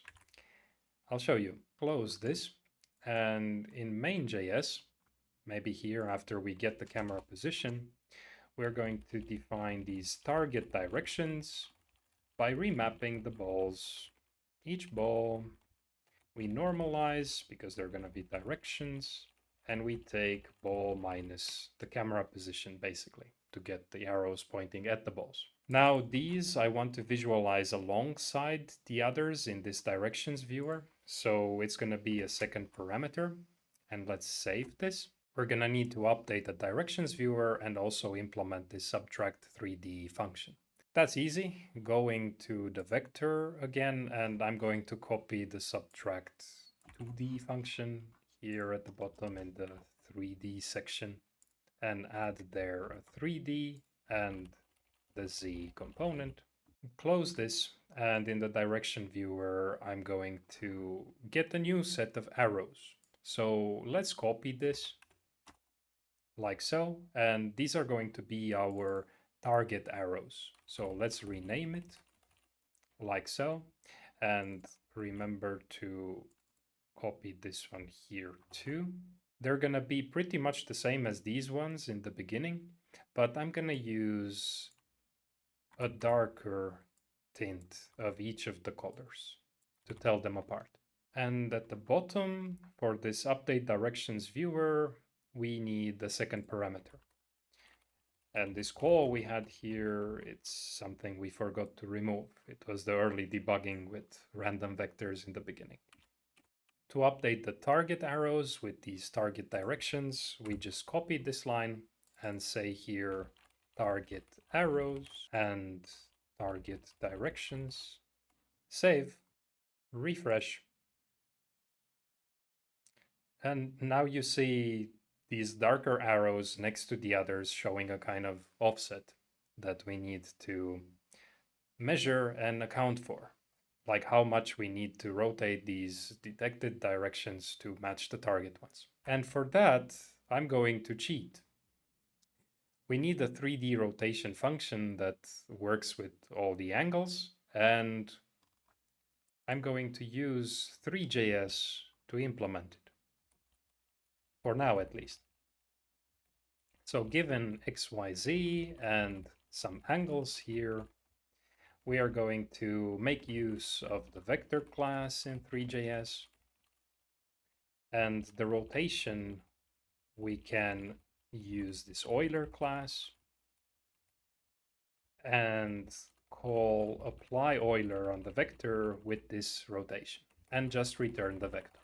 Now to test if what we did here is correct, because maybe we made some mistake passing parameters, we can try going to main.js, where we have this tip position calculated using that sloppy math from earlier. So now we have a different function for rotating things. We can consider the pen as a vector centered at the camera position and rotate it according to those angles with the new function we just created. So instead of this, we can remove it and get first the pen vertical vector from the camera's point of view, so minus the pen height. And now the rotation, we just rotate this pen vertical using this angle information. And to get the tip, we add 3D to the camera position, this pen rotation. So we need to implement this add 3D as well. And that's going to be same as this subtract 3D, but calling it add 3D and with a plus. So if this works, this should still look like a circle pretty much. And it does. It means that we are accounting for the rotation correctly with the new function as well. Now we're given some directions, have some target ones, and need to find the rotation, the pitch, yaw, and roll angles that make them align. I tried to solve this analytically, but failed. Even going beyond high school level didn't help me out. But it's okay, because we can also consider this as an optimization problem. I'll show you how to apply local search here too, so you understand how useful the technique really is. Pause the video now to think how we might do that. The code will be pretty much the same as before, with one key difference. That difference is the evaluation function. Previously, we measured how good or bad the position was. Now we need to measure how good or bad the rotation is at aligning the given directions with the target ones. We can choose to implement this as an error function like earlier, or a scoring function. For the sake of completeness, let's see how to climb the hill and implement a scoring function this time. We need a function for measuring the score, the rotation score. Given some angles, like a pitch, yaw, and a roll, how good are these angles at modifying the directions to become the target directions? We'll have to process each direction one by one, so we compute a total score starting at 0, and now looping through all of them. We first get a rotated direction. So what happens to this direction here if we rotate it given the angles in the parameter up here? And now we can calculate the alignment between this one and the corresponding target direction and add it to the total score. For this, we can use the dot product. We're going to need a 3D implementation of it. So we pass the rotated direction and the target direction vectors. And finally, we return this total score. The dot product goes in the vector.js file, and it's a simple function that takes two vectors as a parameter and returns a value between -1 and 1. By multiplying the coordinates in this way, we get a value that is close to 1 if the vectors are aligned and close to 0 if they are orthogonal. Actually, it gives also negative values, so -1 would be if the vectors are pointing in opposite directions.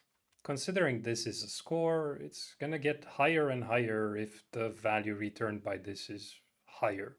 Maybe sometimes the score goes down from the negative values, but overall we are expecting a value of 3 here if they're perfectly aligned. So we can use this now to search for a maximum score instead of a minimum error. And we can start our search with any given rotation, let's say 0, 0, 0.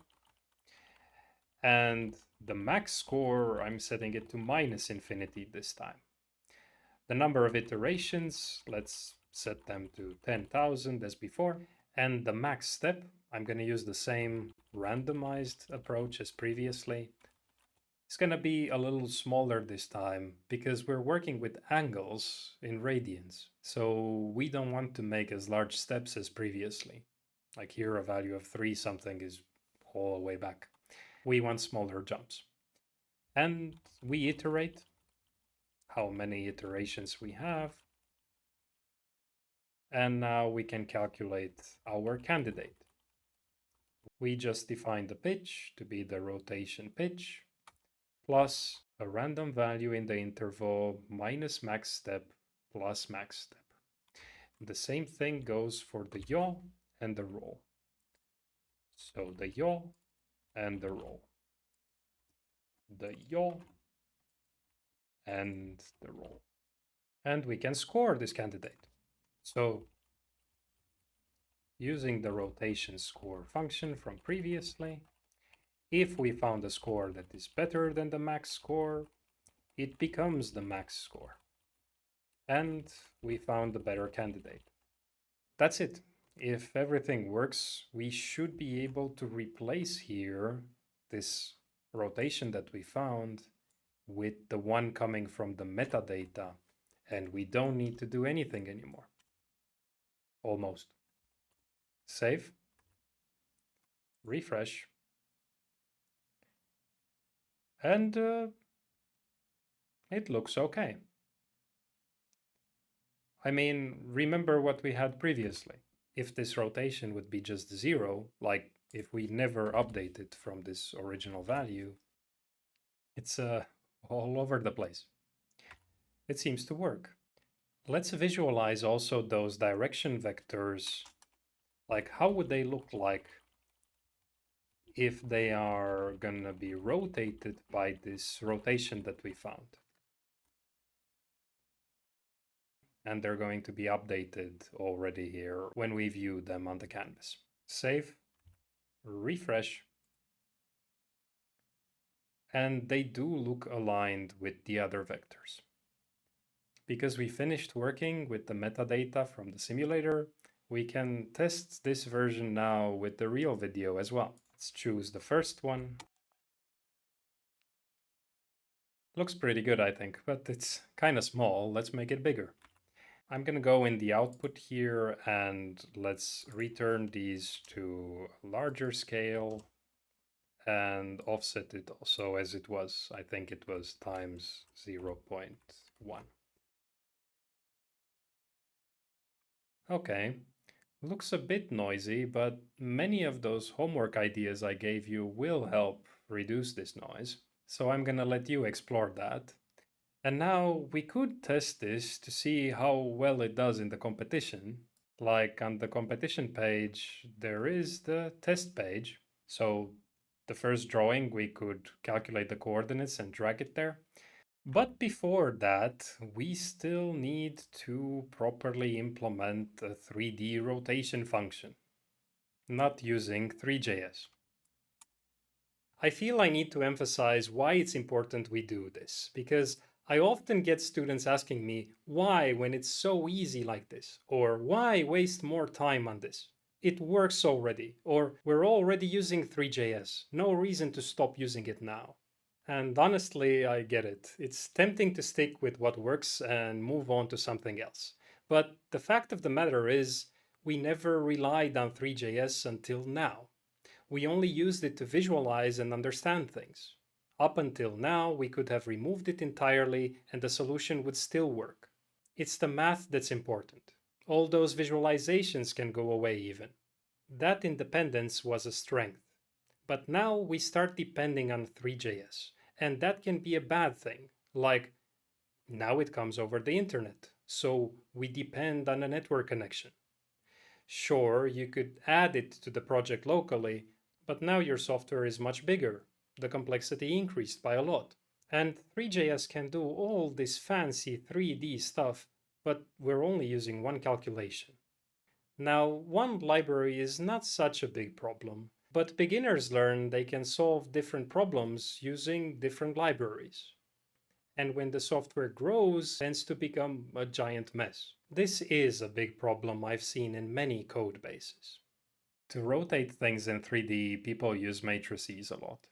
But I'm going to show you a way to do it here that is more in line with the code we have already, relying on multiple 2D rotations. So this is going to be a 2D rotation function given a vector and an angle.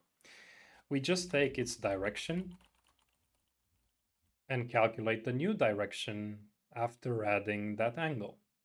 And then we're going to create a new vector with that and the original vector's magnitude. So we can return here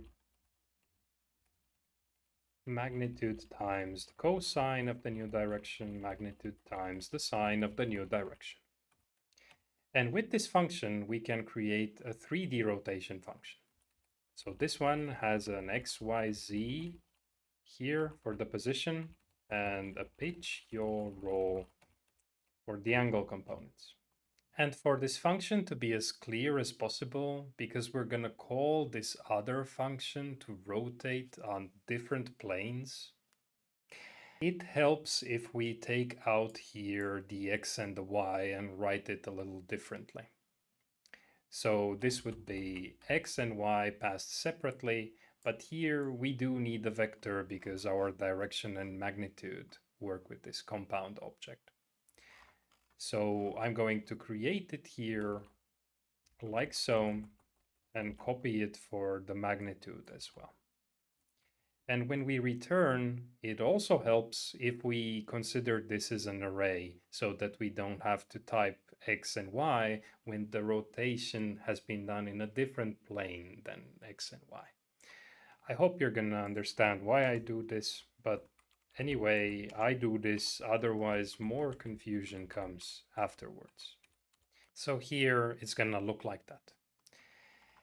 And now, first thing we do is rotate in this plane using the pitch and update the y and z values. X stays the same. Then on this other plane we use the yaw to update x and z. Y stays the same. And this is the final step. Using the roll on this final plane, we update the x and y, and z stays unchanged. When all these combine, my job is done. Save, refresh, choose the first video, and it should be pretty much the same we had earlier. Your 11th homework is to self-study rotation matrices and re-implement the rotate 3D function to use them instead. Now, to get the coordinates from here, we can use the console, and I'm just going to start with an empty string like this, and then do a quick for of, going through all the positions, like so, and adding a new line at the end. We can make a file out of this and drag it here to get this result, compared to the red showing what the results should be like. Now, this puzzled many during the competition, and for good reason. It's hard to figure out, especially if you don't have that list from earlier. To understand what's going on, we'll need a different perspective. We'll update the output to display a side view as well. I got this idea from James, and I think it's much clearer than switching to a 3D output, and quicker to implement. Let's go in the output here and update it to visualize a side view as well. So I'm going to split it vertically, most of it is going to stay the same, and then on the right we're going to have a narrow part for the side view of the table. Let's go here after we clear everything and define the top view width. I'm going to say this is 80% of the original one, and the side view is going to be what's remaining, so 20%. Now, this top view width is going to be where we translate here. So it's going to be the center of the top view canvas. And let's draw a line here separating the two, a vertical line. So going to the top view width 0 and to the top view width height and stroke. Save, refresh. I'm just going to use the simulation. It appears here. Now let's make it a little thicker and draw a line in the middle as well that will kind of represent the table.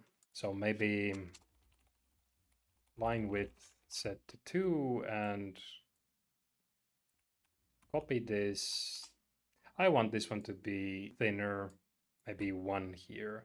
And let's add to this one half the side view width as well. Yeah, something like that. Now let's label this part also. We have the top view here. Let's put the side view there. I'm going to copy this below and use some transformations to help. So I'm going to save and then translate to the right and rotate by 90 degrees or half pi. And after I'm done with this, I'm going to restore and name this side view. Refresh and it's okay. We don't really need to set this again and this again and this again. So I think this should work as well. And it does. And now we have to draw all these black points here as well, but with their y value instead of the z value, so that we see how high up it's from the table. To keep things simple, I'm going to go here and first translate by half the top view width and half the side view width, and also need to divide by this 30 here. Okay, let's quickly define a variable for it, because otherwise we will mess things up later. And actually, this is just the width. Sometimes simplifying like that is more clever. And after we translate it there, we can copy this, but use a y here instead. And actually for the simulation, we can even copy this if we want to draw the real one in red. So using the y here and here, save, refresh. And you can see in the simulation that they do appear to be on the table there, minus some noise at some point, and the red one showing the correct position. But if we load the video, this is what happens.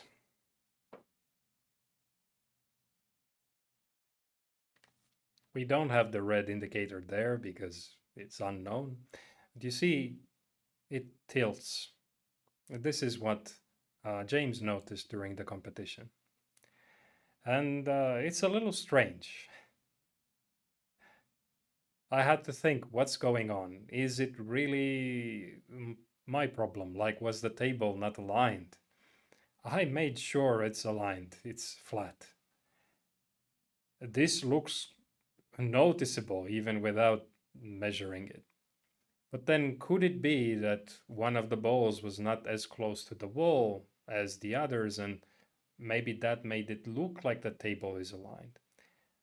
I think I measured things quite carefully. So what must be is those pixel intensities from the beginning. Like the red, green, and blue didn't have the same kind of intensity there. And that can have an effect on the side pixels if they're taken into account as well. If we log these RGB counts again,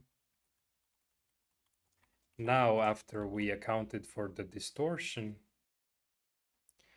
you'll see already in the beginning the red has more than the green. This is the lowest, and then the blue is somewhere in the middle. So I think this accounts for this tilt, and also the other tilt, this kind of oval shape that goes in this direction that AOSAS noticed. Let's remove this. And let me show you what happens in image processing if we define a different threshold for red. We just take it and use it here instead. It looks better, right? But this oval tilt is still not fixed here. So we actually need another threshold for that, different than this 80 that we used to have. It appeared smaller than the others, so this one is going to fix it here. When we do that, the green has an impact on that Y value as well. So actually it turns out that the threshold for the red should be more like 100. I'm going to remove this one from here and just write at the top the threshold for blue, the previous 80. And now we get something that looks like this. And it's important to point out that this kind of optimization I'm doing now tries to get this thing here flat. So I have an objective. I have a score or an error that I want to minimize, maximize, whatever. You can use local search for this. So you can automate this process. And because I'm quite confident that the setup was level, I think it's okay to do this. And now if we do the same thing again from previously, it's much better. There's still some noticeable oval shape here, and that one comes from the FOV. If I go to the parameters here, previously we had just a guess here. If we replace with 58, it's gonna give a better result. And again, in the same way, you can use that roundness measure to make this oval look less of an oval and optimize that parameter as well. I hope you realize these examples of how to use local search or some other optimization technique and how important these are and how generally useful they are for different things. Now let's get the coordinates. There it is. What's left is to try other videos as well. Now for the others where the pen gets lifted off the table, I'm gonna need to go to main.js at the top and change this into a let. Save, refresh, choose the third video. And now that part where the pen gets lifted up. So that you can see it here in this side view quite clearly. We need to ignore those points. And now to filter out the points that are off the table, I'm going to get the tip positions as a backup here, and then update them by filtering the backup to keep those with y less than 2. And you see many of them disappeared. Maybe we can go even less, so something like 1. I think this is fine. And with the previous code snippet here, we can take the coordinates and drag it here. All right.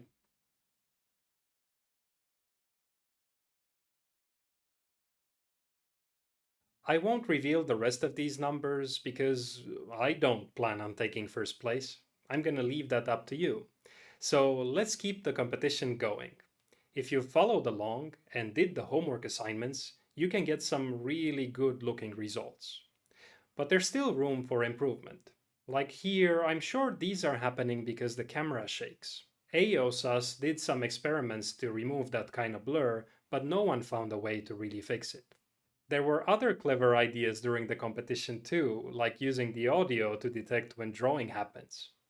Listen to the video and you'll notice the pen makes a noise when moving on the table. I think it's a great idea to try out because when drawing, it's enough to lift the pen just a little bit. So using the Y value threshold alone might make it hard to tell those apart.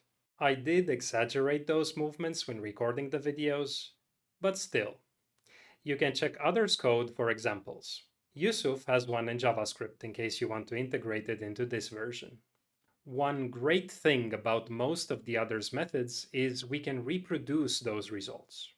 The method I taught you here doesn't give the same result each time, partially because of the randomness from local search, but more importantly because of how we process the video. Playing it in real time means it skips some frames here and there. I wanted to do this because of what Yusuf said in the beginning. He decided to make it work live, like we could now connect it to a webcam instead of a video and decode the drawings in real time. But others made sure they process every frame of the video, and that's the only way to know for sure if an update improves the results or not. Otherwise, the accuracy will jump all over the place. In that way, you also get more samples and can consider new ideas, like smoothing as a post-processing step. If you want to learn how to process the video frame by frame, you can have a look at James's code. It shows how to do it in JavaScript. And one more thing, you see how these directions always appear on the inside of the target ones? It's because we don't calculate them correctly at the moment. We are using this projection, so the true direction gets refracted somehow. But even if we switch to use the original, now we just average, so we get the middle here instead of this other point that would be where the center of the ball is if we'd have X-ray vision or something. Your 12th homework is to implement a way to find those true centers. Some did that during the competition. Have a look at their code if you need to. The lucky thing about local search is that even with these wrong directions, it converges to something where the general alignment is okay. Because it considers all the balls equally, I think this is actually better than all other approaches I've seen in the competition. The others just used two of the balls or calculated the pitch and roll independently somehow. I got the feeling something's not quite right. Now, in this way, we won't find an answer with a perfect score, a total dot product of 3. But the thing is, it wouldn't find it even if the directions are calculated properly, because in the real world, my setup just cannot be 100% perfect, and the camera sensor has its limitations too. It's unlikely for that sum to ever be 3, even using the simulation. So we can't find the perfect solution here, and it's the reason solving this analytically gave me so much trouble. It's impossible to find any values that can be plugged in there to give 3 as a result. But with local search or other optimization techniques, we find something that is close to 3, and that is close to where the theoretical solution would be in an ideal world. So I'm happy with this. What I'm not happy with is the code in main.js. Your 13th and final homework is to refactor it using descriptive function names and by merging these two local search implementations into a single one. Hint, you can pass functions as parameters in JavaScript. Lastly, about neural networks. I don't think they're worth it here. Typically, neural networks work with low-resolution images as an input. Otherwise, the network size gets out of control. But if you do that, you lose the information you need to decode accurately, I think. You'd probably get something that looks like Dmitro's first solution when his coordinates didn't have enough precision. I might be wrong if the network can learn to do super resolution somehow, but my hunch is it won't be able to. Alternatively, you can feed the network tailored features, like the size of the balls, their centers, the parameters from here. I think should also tell it something about the distortion, or pass more parameters like the size of the screen so it can figure it out. Anyway, if we know to give it all that, we probably know how to solve the problem ourselves already. So, what's the point? About training the network, Boss's approach was to use the simulation to generate data for it. And I think it's a good idea. Maybe it could even learn to adapt to different camera parameters if trained on simulations with different settings. You could also consider neuroevolution, like in the self driving car course. You can use that roundness measure as a fitness function instead of how far the car was driving without an accident. Training would be slower, but with the small network, I think you could get some results. Let me know if you try any of these AI things, especially if you get better results than Boss did during the competition. And that's about it. Hope you liked the course. I think I packed it with a lot of useful things. So many that I'm probably gonna stop posting videos soon. I feel I have nothing left to teach at the moment and want to do other things. For a while at least. Thanks for watching and see you guys.